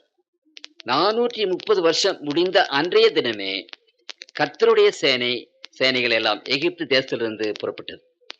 அப்படியானால் ஆண்டவர் சொன்னார், 400 வருஷம் நீ உபத்திரப்படுவாய், ஆனால் 430 வருஷம் கழித்து நீங்கள் அந்த நாட்டை விட்டு புறப்பட்டு வருவீர்கள் என்று சொன்னார். அதே போலவே இங்கே வேதத்துல வாசிக்கிறோம், 430 வருஷம் கழிந்த அன்றைய தினமே, கவனியுங்கள், அந்த சேனைகள் புறப்பட்டது என்று அங்கே நாம் வாசிக்கிறது சுலபமாக நாம் வாசித்து விடுகிறோம். ஆனால் கர்த்தருக்குள் பிரியமானவர்களே, தேவனுடைய வசனங்கள், தீர்க்க தரிசனங்கள் நிறைவேறாமல் இருக்க வேண்டும் என்று சாத்தான் தன்னுடைய வல்லமையினாலே அந்த வசனங்கள் நிறைவேறாதபடிக்கு என்னென்ன செய்யணுமோ அவைகள் எல்லாவற்றையும் ஒவ்வொரு தீர்க்க தரிசனத்தின் முடிவிலும் செய்து கொண்டிருக்கிறார். ஆகவே இதை நாம் பார்க்கும்போது 430 வருஷம் முடிந்து அவர்கள் புறப்படுகிற அந்த முடிந்தவுடனே புறப்பட வேண்டும். ஆனால் புறப்பட முடியுமா? சரித்திரத்தை நீங்கள் வாசித்து பார்த்தீர்களானால், அந்த பார்வோன் மன்னன், அப்பொழுது ஆண்ட பார்வோன் மன்னன் ராமசீஸ் 2வது என்ற அந்த அரசன் அந்த எகிப்திய ராஜாக்களிலேயே மிகுந்த வல்லமை வாய்ந்தவன். அநேக நாடுகளை அவன் வென்றவன். நீங்கள் சரித்திரத்தில் வாசித்து பார்த்தீர்களானால் இது தெரியும். 50 அடிக்கு ஒரு பெரிய கோட்டை கட்டி அங்கு ஒரு பெரிய சைனியத்தை வைத்து தன்னுடைய நாடு முழுவதும் அவன் அந்த யூப்ரட்டிஸ் நதிக்கரையில இருந்து, பாபிலோன்ல இருந்து அந்த இடைப்பட்ட எல்லா தேசங்களையும், எகிப்தியும் லிபியாவையும் அவன் ஆண்ட ஒரு பெரிய அரசன். ஏறக்குறைய 1500 மைல் நீளம், 1500 மைல் அகலம் கொண்ட ஒரு பெரிய ராஜ்யத்தை அவன் அரசாண்டு வந்தான். பிரம்மாண்டமான வல்லமையுள்ள ஒரு அரசன், பெரிய சேனைகளை வைத்திருந்தார். இந்த இஸ்ரவேலர்கள் அடிமைகளாக இருக்கிறார்கள். அங்கு செங்கலை அறுத்து கட்டடம் கட்டுகிற அடிமைகள். அந்த 430 வருடங்கள் கழித்து அன்றைய தினமே எகிப்தின் இஸ்ரவேலர்கள் புறப்பட்டு போனார்கள் என்று வேதத்தில் வாசிக்கிறோம். ஆனால் அப்படி புறப்பட்டு போவது சுலபமான ஒரு காரியமாக இல்லை. அந்த ராமசீஸ் என்ற அந்த அரசன் மகா பெரிய அரசன், பிரம்மாண்டமான சேனைகளோடு அந்த நாட்டை ஆண்டு கொண்டிருந்தார். இந்த இஸ்ரவேலர்கள் அடிமைகளாக இருந்தார்கள். அவர்களுக்கு யுத்தம் செய்ய தெரியாது, யுத்த தளவாடங்கள் அவர்கிட்ட கிடையாது. அப்படிப்பட்ட அந்த இஸ்ரவேல் ஜனங்களை அந்த பெரிய அரசனுடைய கருத்திலே இருந்து எப்படி விடுதலையாக்க முடியும், எப்படி மீட்க முடியும்? ஆகவே படித்தவர்கள் இதை ஆராய்ச்சி செய்து பார்த்தோமானால் ஒரு நாளும் அப்படிப்பட்ட ஒரு சூழ்நிலை, it is very very impossible. அந்த இஸ்ரவேல் ஜனங்கள் அந்த அரசனுடைய கையில இருந்து விடுதலையாகி புறப்பட்டு வருவது நடக்கக்கூடியாத ஒன்று, நினைத்து கூட பார்க்க முடியாத ஒன்று. என்றாலும் அந்த குறித்த நாளிலே, அந்த 430 வருஷம் முடிந்தவுடனே இஸ்ரவேல் சேனை அந்த எகிப்திலே இருந்து புறப்பட்டது. ஆண்டவருடைய சொல் என்றைக்கும் மாறாதது ஒன்று. இந்த உலகத்தின் எந்த விதமான சக்தியும் ஆண்டவருடைய சொல்லை உடைத்து போட முடியாது, அதை அழித்து போட முடியாது. ஆகவே இன்றைக்கு யூதர்கள் விசேஷ விதமாக அந்த இஸ்ரவேல் ஜனங்கள் எகிப்திலிருந்து புறப்பட்டார்களே, அந்த நாளுக்கு என்ன பெயர் என்றால் பஸ்கா பண்டிகை என்று பெயர். பஸ்கா பண்டிகை கொண்டாடி கொண்டிருக்கிறார்கள். அது ஞாபகமாக அந்த பஸ்கா பண்டிகை இன்றைக்கும் அந்த யூதர்கள் விசேஷமாக கொண்டாடி வருகிறார்கள். காரணம் என்ன? அந்த புறப்பட முடியாது என்ற ஒரு நிலைமையில ஆண்டவர் அவர்களை புறப்பட வைத்தார். ஆகவே எவ்வளவு திட்டவட்டமாக கர்த்தருக்குள் பிரியமானவர்களே, ஆண்டவருடைய தீர்க்க தரிசனங்கள் நிறைவேற வருகிறது. அந்த தீர்க்க தரிசனங்களை அங்கு எந்த சக்தியும் உடைக்க முடியாது என்று வேதவசனம் நமக்கு அங்கே சொல்லுகிறது. அடுத்தபடியாக இங்கு நேற்று நான் உங்களுக்கு சொன்னேன், இந்த நோவாவின் காலத்திலே ஒரு பிரளயம் இந்த உலகத்திலே வந்தது. அந்த பிரளயம் இந்த உலகத்தை அழித்து இந்த உலகத்தினுடைய உருவத்தையே மாற்றிவிட்டது என்பதை நேற்று உங்களுக்கு நான் சொன்னேன். அப்பொழுதுதான் இந்த உலகம், இப்பொழுது இருக்கிற உலகம் இந்த மாதிரி மாறினது. பெரிய மலைத்தொடர்கள் வந்தன. அப்பொழுதுதான் இந்த உலகத்திலே முக்கால்வாசி நிலம், முக்கால்வாசி ஜலமாக மாறி போனது என்றெல்லாம் உங்களுக்கு நான் சொன்னேன். இந்த பிரளயத்தை பற்றி, பிரளயம் முடிந்தவுடனே அந்த நோவாவினுடைய குமாரர்கள் 3 பேர், அந்த 3 பேர்களை பற்றி நேற்று உங்களுக்கு நான் எடுத்து சொன்னேன். அதை திரும்ப நான் உங்களுக்கு மத்தியிலே எடுக்க சொல்ல நான் விரும்புகிறேன். அந்த பிரளயம் வருகிறது என்று ஆண்டவர் தீர்க்க தரிசனமாக அந்த ஜனங்கள் மத்தியிலே உரைத்தார். இப்படி ஒரு பிரளயம் வந்து உலகத்தை அழித்து விடும் என்று சொல்லி அந்த மக்களுக்கு முன்பாக ஆண்டவர் உரைத்தார். அங்கே நோவா உலகமெங்கும் சென்று பிரசங்கம் பண்ணினார். எத்தனை வருஷம் அவர் பிரசங்கம் பண்ணினார் என்றால் திருமறை சொல்லுகிறது, அங்கு 120 வருஷம் பிரசங்கம் பண்ணினார். ஆதியாகமம் 6:3 வாசுகிறேன். 6:3 அப்பொழுது கர்த்தரின் ஆவி என்றைக்கு மனுஷனோடு போராடுவதில்லை, அவன் மாமிசம் தானே, அவன் இருக்க போகிற நாட்கள் 120 வருஷம் என்றார். 120 வருஷமாக நோவா பிரசங்கம் பண்ணினார். தேவ ஆவியானவர் மக்களுடைய உள்ளத்திலே போராடிட்டு செவி கொடுக்கும்படி, அப்படி 120 வருஷம் போராடின பிற்பாடு அந்த பிரளயம் வரும் என்று. கர்த்தருக்குள் பிரியமானவர்களே, அப்பொழுது இருந்த மக்கள் 1/3 பங்கு ஏராளமான மக்கள் வசித்தார்கள். ஏனென்றால் 3/4 பாகம் அங்கு நிலம். இன்றைக்கு நாம் 500 கோடி மக்கள் இன்றைக்கு உலகத்தில் வசிக்கிறார்கள் என்று சொன்னால், அன்றைக்கு ஏறக்குறைய 15 கோடி மக்கள் உலகத்திலே, 15,000 கோடி மக்கள் உலகத்திலே வசித்திருக்க வேண்டும். அப்படியானால் அவ்வளவு பெரிய ஜனத்தொகை கொண்ட உலகத்தில் நோவா பிரசங்கம் பண்ணினார். ஆனால் அந்த பிரசங்கத்தை ஜனங்கள் நம்பவில்லை. ஏன் நம்பவில்லை என்றால், கர்த்தருக்குள் பிரியமானவர்களே, அந்த அநேகர் அதற்கு மறுதலித்து பேசினார்கள் தேவனுடைய வார்த்தைக்கு விரோதமாக. உதாரணமாக அப்பொழுது இருந்த மார்க்கத்தின் தலைவர்கள், போதகர்கள் எல்லாம் என்ன சொன்னார்கள் என்றால், இந்த பிரளயத்தினாலே ஆண்டவர் உலகத்தை அழிப்பாரா? அது முடியுமா? தெய்வம் அன்புள்ள தெய்வம் ஆயிற்றே, அன்பின் தெய்வம் ஆயிற்றே, அன்பின் சிகரம் ஆயிற்றே, அன்புள்ள தெய்வம் என்றைக்காவது உலகத்தின் மக்களை அழிப்பாரா? அப்படியானால் அன்புக்கு என்னதான் விளக்கம்? ஆண்டவர் ஒரு நாளும் அதை செய்ய மாட்டார் என்று அந்த போதகர்கள் என்ன செய்தார்கள் என்றால் அங்கே போதித்தார்கள். ஆண்டவர் நமக்கு பிதா, நாம் யாவரும் அவருடைய பிள்ளைகள். பிதாவாகி அந்த ஆண்டவர் பிள்ளைகளை அழித்து விடுவாரா? அழிக்கவே மாட்டார் என்று அந்த எல்லா பிரசங்கிமார்களும், அப்பொழுது இருந்த பாதிரிமார்கள் எல்லோரும் அங்கு ஜனங்களுக்கு பிரசங்கம் செய்தார்கள். விஞ்ஞானிகள் என்ன சொன்னார்கள் என்றால், அப்பொழுது நான் உங்களுக்கு சொன்னேன், மழை பெய்யாது. அந்த காலத்திலே மழை பெய்வதில்லை. ராத்திரியிலே நீரூற்றுகள் பூமியின் மேலே இருந்து வந்து, பூமிக்குள்ளாக இருந்து வந்து பூமி நினைத்து போட்டது. மழை கிடையாது அப்பொழுது. ஆகவே விஞ்ஞானிகள் சொன்னார்கள், மழை வருகிறது, அங்கு தண்ணீர் வருகிறது என்று நோவா சொல்லுகிறாரே, அது எப்படி? எப்பாவது மழை பெய்தது உண்டா? இல்லை. சரி, மழை பெய்ய வேண்டும் என்றால் என்ன இப்பொழுது இருக்கிற காரியம்? சூரிய உஷ்ணம் கடல் மேலே பட வேண்டும், அந்த கடல் நீர் ஆவியாக போக வேண்டும், அப்படி மழை பெய்ய வேண்டும். அப்பொழுது அந்த உலகத்தில் உஷ்ணமே கிடையாது, எல்லாம் அங்கு ஏர் கண்டிஷன் மாதிரி இருந்தது என்று உங்களுக்கு சொன்னேன். அப்படியானால் விஞ்ஞானிகள் சொன்னார்கள், உஷ்ணமே கிடையாது, கடல் நீர் ஆவியாக மாறாது, அது மேலே ஏறாது, அப்புறம் மழையாக பெய்ய முடியாது. இட் இஸ் இம்பாசிபிள், அது நடக்கக்கூடாத ஒரு காரியம். மழை என்பது ஒரு நாளும் ஒரு காலம் வராது. விஞ்ஞானிகள் அதை சொன்னார்கள். அப்புறம் விஞ்ஞானிகள் என்ன சொன்னார்கள் என்றால், நோவா தன்னுடைய பேழையை ஒரு மலையிலே கட்டினான், ஒரு குன்றின் மேலே கட்டினான். அப்பொழுது அந்த விஞ்ஞானிகள் சொன்னார்கள், பைத்தியகார மாதிரி கட்டியிருக்கிறானே இவன். பேழைகளை கட்டுவது, படகுகளை கட்டுவது என்றால் நதி ஓரத்திலே கட்ட வேண்டும் அல்லது கடல் பக்கத்திலே கட்ட வேண்டும். 475 அடி நீளமும் 75 அடி அகலமும் 45 அடி உயரமுள்ள இவ்வளவு பெரிய ஒரு கப்பல், இந்த கப்பலை ஒரு மலையின் மேலே கட்டிவிட்டு யாழ் சுமந்து கடலை கொண்டு போவார்கள் என்று அவர்கள் பரியாசம் பண்ணினார்கள். விஞ்ஞானிகள் எல்லாருமே இந்த மழை வருவது என்பது நடக்காது, வெள்ளம் வருவது என்பது நடக்குதா என்று பிரசங்கம் பண்ணினார்கள். அதுல சோசியலிஸ்ட் அவங்க எல்லாம் என்ன சொன்னாங்க, வீணாக இவ்வளவு பெரிய அந்த படையை கட்டி ஏராளமான பணத்தை கொண்டு போய் அங்கே வைத்து விடுகிற இந்த மனிதன் செலவழித்துக் கொண்டிருக்கிறார், அந்த பணத்தை ஏழைகளுக்கு உதவி செய்யலாமே, மற்ற ஏழை மக்கள் வாழ்வதற்காக செய்யலாமே என்றெல்லாம் அவர்கள் பேசிக் கொண்டார்கள். பகுத்தறிவுவாதிகள் என்ன சொன்னார்கள், இந்த 475 அடி நீளமுள்ள ஒரு படையை கட்டியிருக்கிறார், இந்த படகுல எல்லாரும் வாங்க மனம் திரும்புங்க என்று கூப்பிடுகிறார். ஆனா இந்த எல்லாரும் வந்து அந்த படகு போதுமா? நீங்க சற்று யோசிக்க வேண்டும் என்று அவர்கள் சொன்னார்கள். எல்லாரும் வாங்க வாங்கன்னு கூப்பிட்டா எல்லாரும் போனா அந்த படகு போதுமா? சிறிய படையை கொண்டு வந்து எல்லாரையும் வாங்க வாங்கன்னு சொன்னா எப்படி வருவார்கள்? ஆகவே அங்கே அவர்கள் சொன்னார்கள், இது பகுத்தறிவுக்கு ஒத்ததாக இல்லை. 2வது ஏராளமான மிருகங்கள் அந்த படகுக்குள்ள போயிருக்கின்றன. அந்த மிருகங்கள் மத்தியில கடித்து விடுகிற அல்லது புசித்து போடுகிற மிருகங்கள் மத்தியில நாம் எல்லாரும் போய் வாழ முடியுமா? மிருகங்களும் மனிதனும் ஒன்றாக இருக்க முடியுமா? என்றெல்லாம் பேசினார்கள். அப்பொழுது இருக்கிற அந்த தீர்க்கதரிசிகள், கள்ள தீர்க்கதரிசி என்ன சொன்னார்கள் என்றால், இந்த நோவாவுக்கு மட்டும்தான் ஆண்டவர் வெளிப்படுத்தி இருக்கிறாரா? எங்களுக்கெல்லாம் வெளிப்படுத்தலையா? அப்ப எங்களை பாருங்க, நாங்கெல்லாம் ஆயிரக்கணக்கான தீர்க்கதரிசிகள் இருக்கிறோம். நோவா ஒரே ஒரு ஆள். அவருக்கு மட்டும் ஆண்டவர் வெளிப்படுத்தியிருக்காருன்னு சொல்வது எப்படி? ஆயிரக்கணக்கான தீர்க்கதரிசிகள் நாங்கள் இருக்கிறோமே, எங்களுக்கு ஆண்டவர் வெளிப்படுத்த மாட்டாரா? இப்படியெல்லாம் பேசினார்கள்.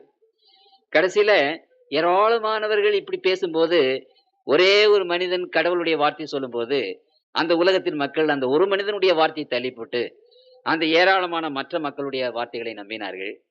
கர்த்தருக்குள் பிரியமானவர்களே, ஆண்டவர் சொன்னபடி அந்த 160 120 வருடங்கள் ஆன உடனே அந்த பிரளயம் இந்த உலகத்திலே வந்தது. எந்த மனிதனாலும் எந்த சக்தினாலும் அதை தடுக்க முடியல. இந்த உலகத்தில் அந்த பிரளயம் குறித்த காலத்திலே வந்தது என்று நாம் பார்க்கிறோம்.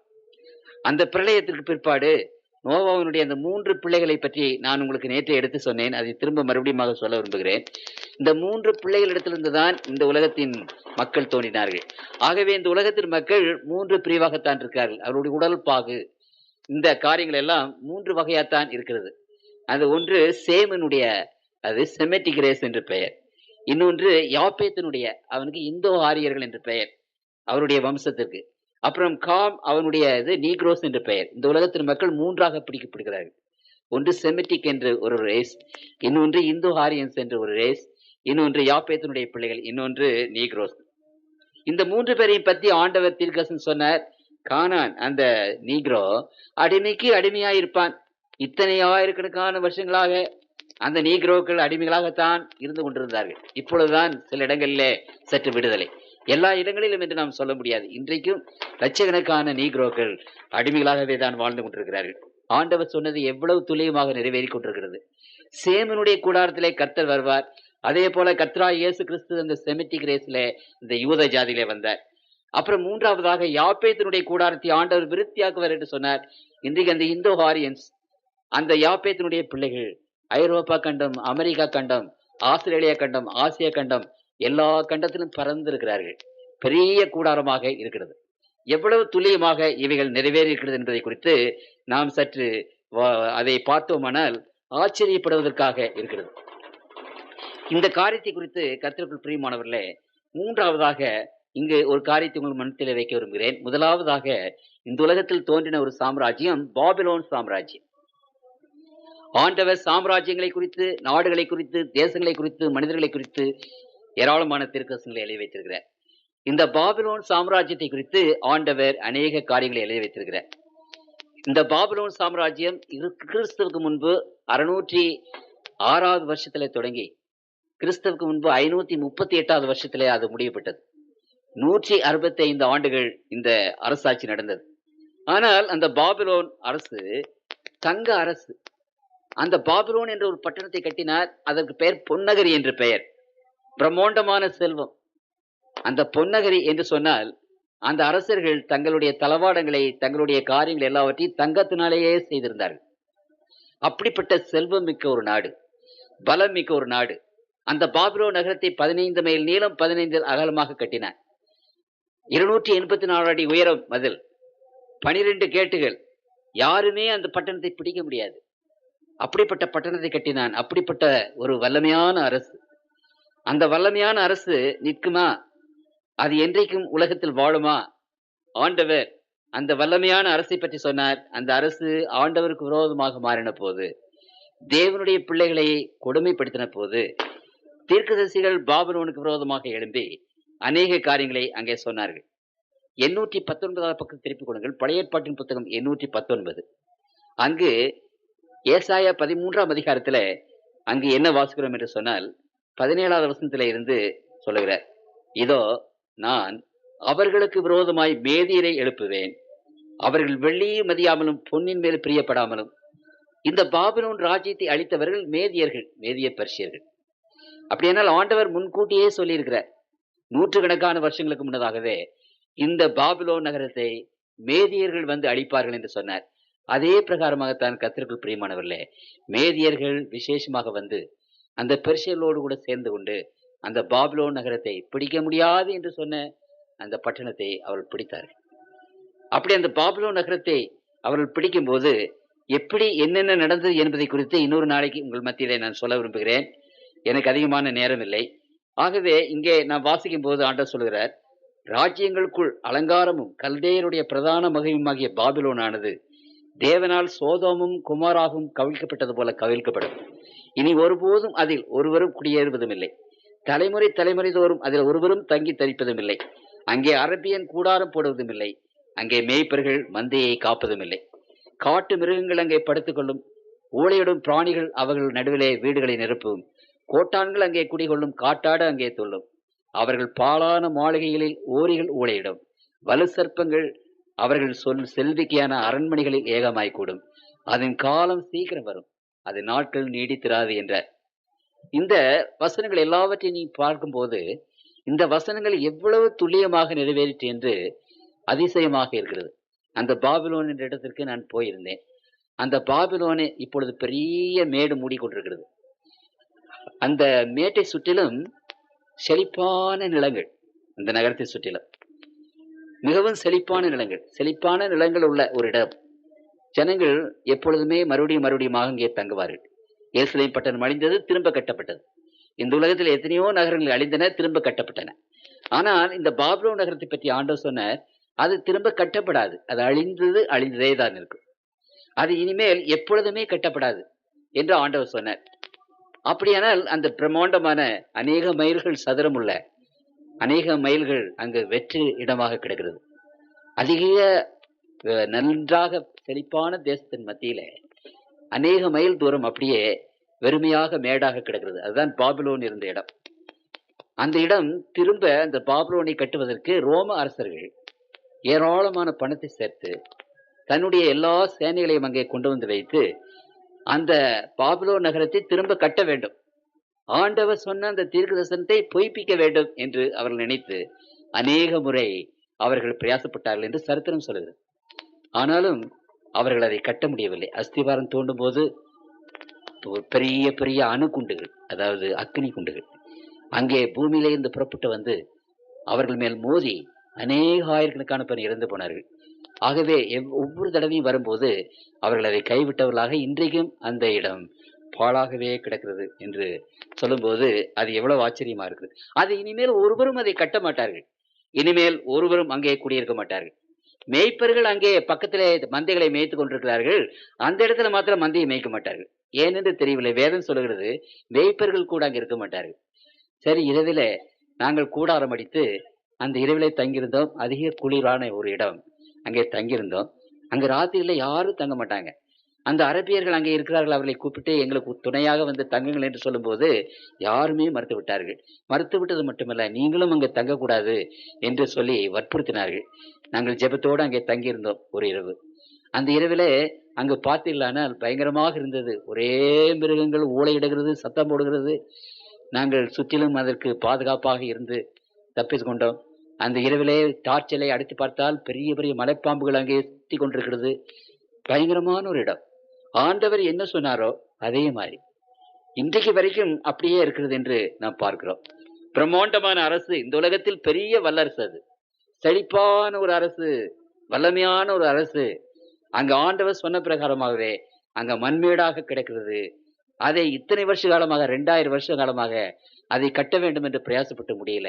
7000 வருஷங்களுக்கு மேலாக அந்த பட்டணம், அந்த பாபிலோன் அப்படியே குடியேற்று கிடக்கிறது. வேதம் சொன்னது, அந்த தீர்க்கதரிசன வார்த்தைகள் அப்படியே நிறைவேறி இருக்கிறது என்று பார்க்கும்போது அது எவ்வளவு அதிசயமாக இருக்கிறது என்று நாம் பார்க்கிறோம். 948வது பக்கத்துக்கு திருப்பிக் கொள்ளுங்கள். இந்த பாபிலோன் ராஜ்யத்தை பற்றி ஏராளமான தீர்க்கதரிசன வசனங்கள் அங்கே இருக்கிறது. 948வது பக்கத்துல எரேமியா தீர்க்கதரிசன புத்தகம் 51ஆம் அதிகாரத்துல ஆண்டவர் இந்த பாபிலோனை பற்றி சொல்லுகிறார். 51:26 வசனத்திலே வாசிக்கிறோம், நீ என்றென்றைக்கும் பாழாய் கிடக்கிற ஸ்தலமாவாய் என்று கர்த்தர் சொல்லுகிறார். என்றென்றைக்கும் நீ பாழாய் கிடக்கிற ஸ்தலமாவாய் என்று அங்கே சொல்லப்பட்டிருக்கிறது. 37வது வசனத்திலே நான் வாசிக்கும் போது, அப்பொழுது பாபிலோன் குடியில்லாத மண்மேடும் வலு சர்ப்பங்களின் தாபரமும் பாலும் ஈசல் போடப்பட்டதற்கு இடமாகவும் அப்படியானால் குடியேற்ற ஒரு ஸ்தாபனமாக அது இருக்கும் என்பதை குறித்து ஆண்டவர் விசேஷ விதமாக சொல்லுகிறதை திரும்ப திரும்ப அங்கே சொல்லப்பட்டிருக்கிறது. அவர்கள் கழிக்கும் சமயத்திலே நான் அவர்கள் குடிக்கும் பானத்தை அவர்களுக்கு குடிக்க கொடுத்து அவர்கள் துள்ளத்தக்கதாக அவர்களை வெறியாக்குவேன். அதனாலே அவர்கள் என்றென்றைக்கும் விழிக்காத நித்திரை அடைவார்கள் என்று கர்த்தர் சொல்லுகிறார். அந்த பட்டணம் எப்படி பிடிக்கப்படுமா? அந்த பட்டணத்தை பாதுகாக்கிற அந்த சிப்பாய்கள் குடித்து வெறித்திருப்பார்கள். அப்பொழுது அந்த பட்டணம் பிடிக்கப்படும் என்று ஆண்டவர் சொன்னார். நூற்றுக்கணக்கான வருஷங்களுக்கு முன்னதாகவே அதே போல ஒரு திருவிழா நடந்தது. அந்த திருவிழா நடக்கும்போது எல்லாரும் சந்தோஷமாக குடித்து வெறித்திருந்தார்கள். அந்த வெளியிலே இருக்கிற 12 கேட், அந்த 12 கேட்டையும் நன்றாக பூட்டி விட்டார்கள். அந்த கேட்டை தாண்டி அல்லது பதிலை தாண்டி யாரும் வர முடியாது. இம்பிரிக்னபிள்.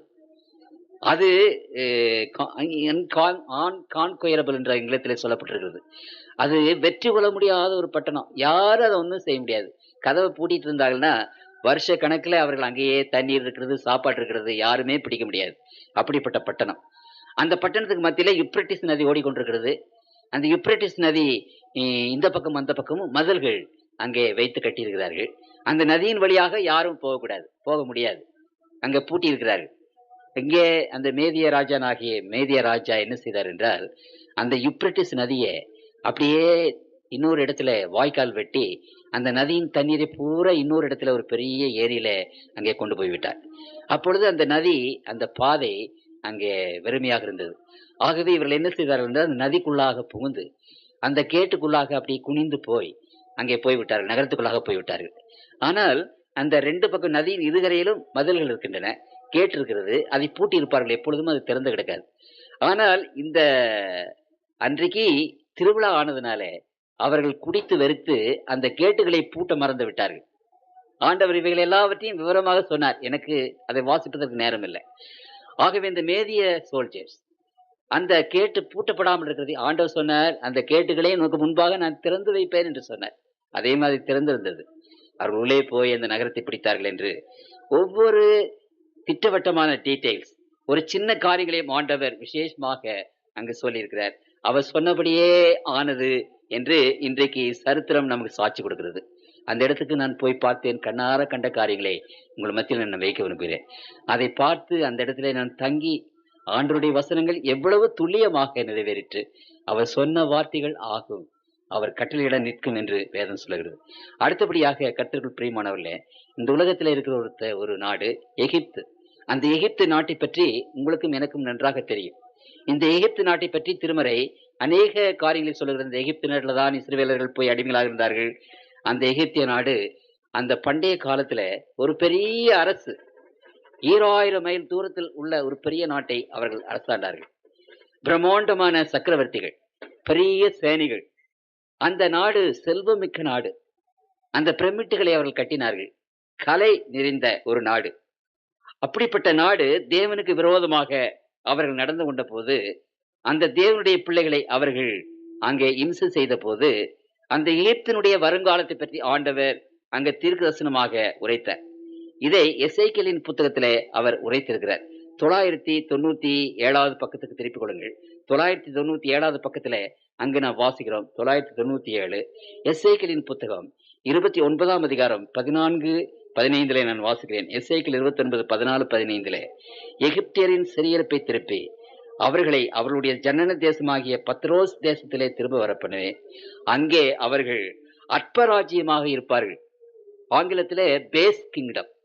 அந்த எகிப்திய நாடு பெரிய சாம்ராஜ்யம். அது 1000 வருஷம் இந்த உலகத்தில் பெரிய சாம்ராஜ்யமாக இருந்தது. வேற எந்த ராஜ்யம் அவ்வளவு காலம் சாம்ராஜ்யமாக இல்லை. பிரம்மாண்டமான ராஜ்யம், கலைநுட்பம் நிறைந்த ராஜ்யம், செல்வமிக்க ராஜ்யம், பேராற்றல் நிறைந்த அந்த ராஜ்யம். அந்த பண்டைய காலத்திலே எகிப்து எகிப்து எகிப்து தான். அதை போல வேற எந்த நாடும் கிடையாது. அப்படிப்பட்ட நாடு, அந்த நாடு அவ்வளவு சீரும் செழிப்புமாக இருந்த நாட்டை பற்றி ஆண்டவர் சொல்கிறார். அது அழிந்து போவதில்லைன்னு ஆண்டவர் சொல்லலை.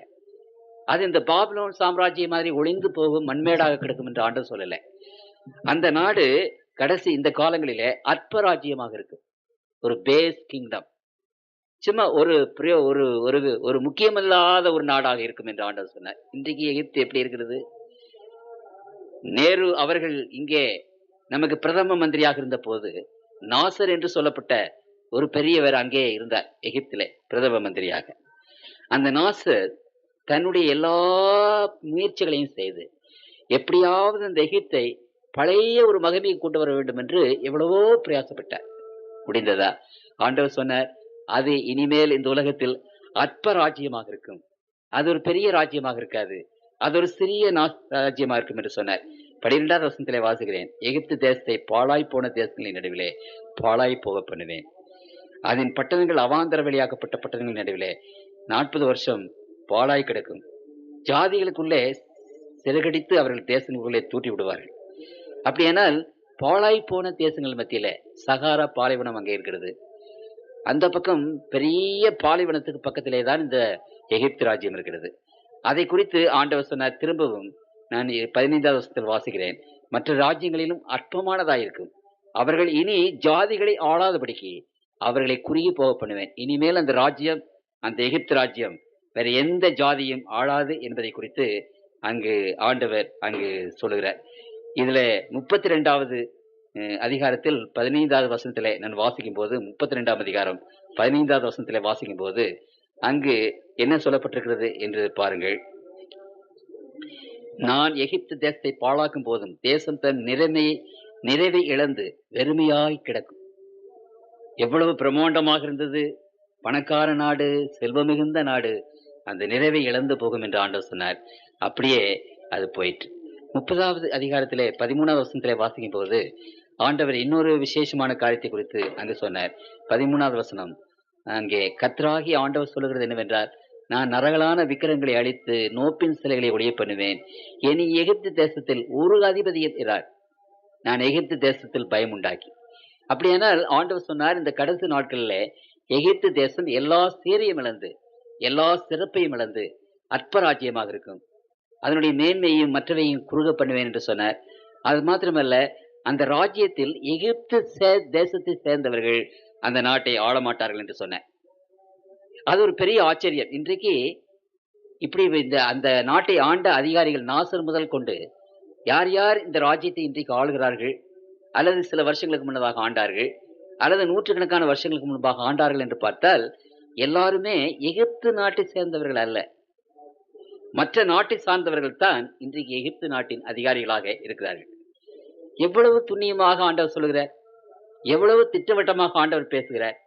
அலெக்சாண்டர் அந்த எகிப்திலே படையெடுத்தார். 14 வருஷம் 14 மாதம் அந்த எகிப்தில் முற்றுகையிட்டு அந்த எகிப்து நாட்டை பிடித்தார். அந்த எகிப்து நாட்டை பிடிப்பதற்கு 2,30,000 அரபியர்களை அந்த அலெக்சாண்டர் கொன்றார். அந்தோனியா என்பவர் அங்கே போய் அந்த எகிப்து நாட்டை பிடித்தார். கிளியோபாத்ரா என்பதை பற்றி கேள்விப்பட்டிருப்பீர்கள். அந்த அரசியோடு சேர்ந்து கொண்டு நாட்டை ஆண்டார். அப்பொழுது கூட எகிப்து சீரும் சிறப்புமாகத்தான் இருந்தது. ரோமர்கள் அதை பிடித்த காலத்திலும் சீரும் சிறப்புமாகத்தான் இருந்தது. ஆனால் நாட்கள் வரும், அப்பொழுது எகிப்து ஒரு அற்பராஜ்யமாக இருக்கும், அதை ஆளுகிறவர்கள் அந்த நாட்டினுடைய மக்களாக இருக்க மாட்டார்கள் என்று சொன்னார். கர்த்தருக்குள் பிரியமானவர்களே, எனக்கு நேரம் இல்லாதபடியினாலே நான் இந்த தீர்க்கதரிசனத்தை இதோடு நிறுத்திக் கொள்கிறேன். அப்படியானால் ஒன்றை நீங்கள் அறிந்து கொள்ள வேண்டுவது அவசியம். இந்த தீர்க்கதரிசன வசனங்களை பற்றி வேதம் சொல்லும் போது அந்த தீர்க்கதரிசன வசனங்கள் எவ்வளவு உண்மையாக இருக்கிறது, எவ்வளவு திட்டவட்டமாக அது நிறைவேறுகிறது. ஆண்டவர் இந்த தீர்க்கதரிசன புத்தகத்தை, இந்த வசனங்களை இந்த உலகத்தின் மக்களுக்கு முன்பாக வைத்து ஒரு பெரிய அறைகோல் விடுகிறார். இந்த தீர்க்கதரிசன வசனத்தின் மாதிரி நீங்கள் ஏதாவது தீர்க்கதரிசனம் சொல்ல முடியுமா?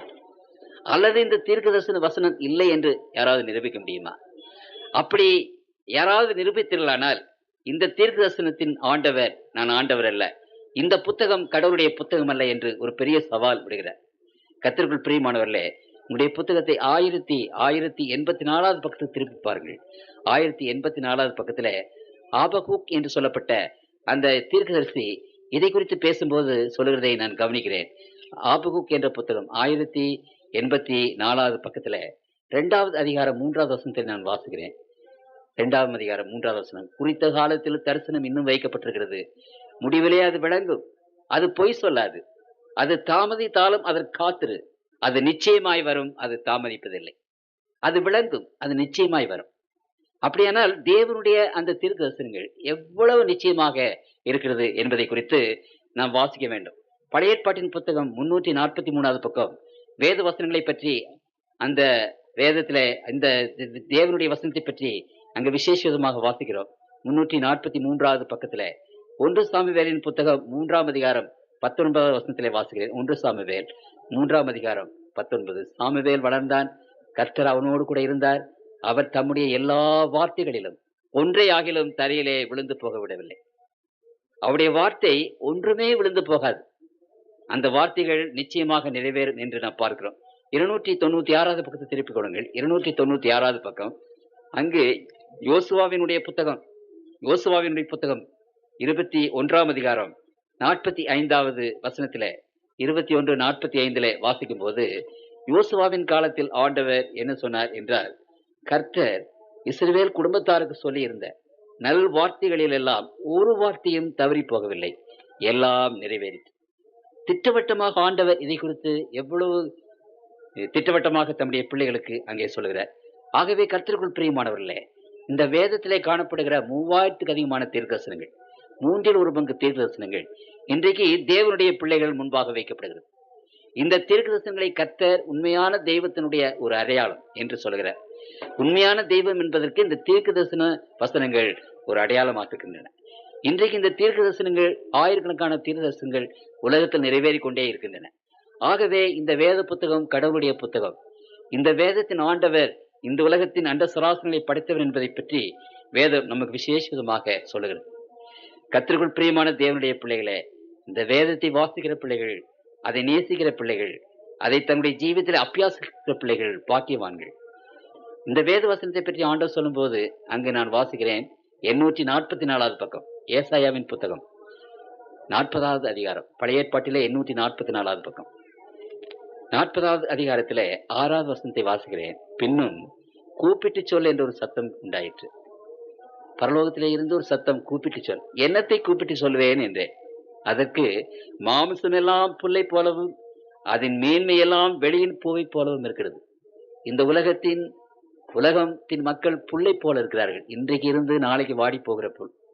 ஒருவேளை இந்த உலகத்தின் மக்கள் மாட்சிமையோடு, மகிமையோடு, பணத்தோடு, செல்வத்தோடு, அதிகாரத்தோடு இருப்பார்களானால் அந்த புல்லிலே முளைக்கிற பூவை போல, அந்த பூ கொஞ்சம் அழகாக இருக்கிறது அல்லவா, அதை பார்ப்பதற்கு நன்றாக இருக்கிறது அல்லவா, அந்த பூவை போல அவர்கள் இருக்கிறார்கள். ஆனால் அந்த புல்லும் அந்த பூவும் என்ன செய்யும் என்றால், அது அழிந்து போய் வாடி போய்விடும், அழிந்து போய்விடும். என்னத்தை கூப்பிட்டு சொல். ஆகவே உலகத்தின் மக்களுக்கு ஆண்டவர் சொல்கிறார், கூப்பிட்டு சொல். என்னத்தை கூப்பிட்டு சொல்லுவேன்? மாமிசம் எல்லாம் புல்லை போலவும் அதன் மேன்மையெல்லாம் வெளியின் பூவை போலவும் இருக்கிறது. கர்த்தரின் ஆவி அதன் மேல் ஊதும் போது புல் உலர்ந்து பூ உதிரும். ஜனமே புல். புல் உதிர்ந்து பூ உதிரும். நமது தேவனுடைய வசனமோ என்றென்றைக்கு நிற்கும் என்பதையே சொல் என்று உரைத்தது. அப்படியானால் இந்த உலகத்தின் மக்கள், நம்முடைய மகிமை, நம்முடைய அதிகாரங்கள், நம்முடைய வளமைகள், செல்வங்கள், இவைகளெல்லாம் இந்த புல்லை போல, அது பூவை போல ஒளிந்து போகும். ஆனால் கர்த்தருடைய வசனமோ என்றென்றைக்கும் நிற்கும் என்பதையே சொல். பரலோகத்தினுடைய ஒரு தூது இது, பரலோகத்தினுடைய ஒரு மெசேஜ் இது. தேவனுடைய வசனத்தை என்றென்றைக்கும் நிற்கும். அப்படியானால் என்றென்றைக்கும் நிற்கிற இந்த வசனத்தை நாம் பற்றி கொள்வோமானால், இந்த வசனத்தை நாம் விசுவாசிப்போமானால், இந்த வசனத்தை நாம் நேசிப்போமானால், கர்த்தருக்குள் பிரியமானவர்களே, இந்த வேத வசனம் என்றென்றைக்கும் எப்படி நிற்கிறதோ நாமும் என்றென்றைக்கும் நிற்போம். இந்த வேத வசனத்தை எடுக்கிற பிள்ளைகள் அழிந்து போவதில்லை. இதை விசுவாசிக்கிற பிள்ளைகள் கெட்டு போவதில்லை. இந்த வேத வசனத்தின் பிள்ளைகள் என்றென்றைக்கும் வாழ்வார்கள், இருப்பார்கள். இந்த உலகத்தின் எந்த விதமான சக்தியாக இருந்தாலும் சரி, அவைகளை ஒன்றையும் அழித்து போட முடியாது. ஆகவே பரலோகத்தினுடைய மெசேஜ், கூப்பிட்டு சொல். மாம்சமெல்லாம் புல்லை போலவும் அதன் மகிமையெல்லாம் அங்கே பூவை போலவும் இருக்கிறது. அவைகள் உலர்ந்து போகும், அழிந்து போகும். ஆனால் தேவனுடைய வசனமோ என்றென்றைக்கும் நிற்கும் என்பதே. கர்த்தருக்குள் பிரியமான தேவனுடைய பிள்ளைகளே, கல்வாரி சிலுவையிலே அன்றைக்கு மரித்த ஆண்டவர் தம்முடைய ரத்தத்தை சிந்தி, தன்னுடைய விரலின் தன்னுடைய ரத்தத்தினாலே நம்மோடு கூட உடன்படிக்கை செய்தார். தம்முடைய ரத்தத்தின் மூலமாக நமக்கு முன்பாக இந்த ஒரு சேலஞ்சு வைத்திருக்கிறார். அப்படியானால் அந்த ஆண்டவரை நாம் நோக்கி பார்த்து, அவர் நமக்கு கொடுத்த வசனங்கள், அவர் நமக்கு கொடுத்த அந்த ரட்சிப்பு, அவர் நமக்கு கொடுத்த ஆசீர்வாதங்கள், அவைகளை பெற்றுக்கொண்டு நாம் என்றென்றைக்கு வாழத்தக்கதாக நிச்சயமாகவே ஆண்டவர் உங்களுடைய உள்ளத்திலும் என்னுடைய உள்ளத்திலும் பேசட்டும். நாம் வாழ வேண்டும், நம்முடைய பிள்ளைகள் வாழ வேண்டும். நாம் இந்த உலகத்தில் எப்படிப்பட்டவர்களாக இருந்தாலும் சரி, கர்த்தருக்குள் பிரியமானவர்களே, படித்தவர்களோ படியாதவர்களோ அல்லது மேல் ஜாதியோ கீழ் ஜாதியோ, இந்த உலகத்தில் நாம் எப்படிப்பட்டவர்களாக இருந்தாலும் சரி, தேவனுடைய பிள்ளைகளாகி நாம் ஒவ்வொருவரும் வாழ வேண்டும். அருமையானவர்களே, நம்முடைய பிள்ளைகள் வாழ வேண்டும். நாம் என்றென்றைக்கும் வாழ வேண்டும். இந்த உலகத்தின் அழிவுக்கு உட்படாதபடி தேவனுடைய பிள்ளைகள் வாழ்ந்து இந்த உலகத்தில் மாத்திரமல்ல, தேவனுடைய ராஜ்யத்தில் நாம் என்றென்றைக்கும் வாழ வேண்டும். அப்படி வாழ வேண்டும் என்றால் கர்த்தருடைய பிள்ளைகள் இந்த வேத வசனங்களை விசுவாசித்து அதை நாம் பற்றி கொண்டு அதை நாம் தியானம் செய்து அந்த வேதத்தின் பிள்ளைகளாக நாம் இருக்க வேண்டும் அல்லவா? அப்படிப்பட்ட கிருபையை ஆண்டவர் உங்களுக்கும் எனக்கும் தந்தருவாராக. ஜெபம் செய்வோம். அன்பு மிகுந்த இருக்குமுள்ள கர்த்தாவே, கூடி வந்திருக்கிற நம்முடைய பிள்ளைகளிடத்திலே பேசுனதற்காக உடைய நாமத்தை நாங்கள் ஸ்தோத்திரிக்கிறோம். உம்முடைய வசனம் ஆண்டவரே, நம்முடைய வசனத்தை நீர் பேசும். இந்த அன்பான மக்கள் ஒவ்வொருடைய உள்ளத்திலும் நீர் பேசும் ஆண்டவரே. அந்த வேத வசனங்களை, இந்த தீர்க்கதரிசன வசனங்களை ஏற்றுக்கொண்டு இந்த அன்பான மக்கள் ஒவ்வொருவரும் ஆண்டவரே, அந்த வேத வசனங்கள் எப்படி என்றென்றைக்கும் இருக்கிறது போல தேவனுடைய பிள்ளைகள் ஒருவரும் என்றென்றைக்கும் இருந்து வாழும்படியான கிருபை தாரும் ஆண்டவரே. புல்லை போல நாங்கள் ஒளிந்து விடாதபடி, அதனை பூவை போல நாங்கள் நசுங்கி போய் விடாதபடி தேவனுடைய பிள்ளைகள், விசுவாசிக்கிறவர்கள், இங்கே வந்திருக்கிற ஒவ்வொரு மகனும் மகளும் மோடு கூட என்றென்றைக்கும் வாழும்படியாக நாங்கள் வேதத்தை விசுவாசித்து வேதத்தை பற்றி கொண்டவர்களாயிருக்க எங்களுக்கு ஒத்தாசை செய்ய வேண்டும் என்று ஆண்டவர் இயேசுவின் நாமத்தில் வேண்டிக் கொள்கிறோம். ஜெபங்கேளும் பரம்பிதாவே, ஆமென். கல்வாரியின் கருணையிது காயங்களில் காணோதே, கர்த்தன் இயேசு பாருனக்காய் கஷ்டங்கள் சகித்தாரே, கர்த்தன் இயேசு பாருனக்காய் கஷ்டங்கள் சகித்தாரே.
பெற்றோனா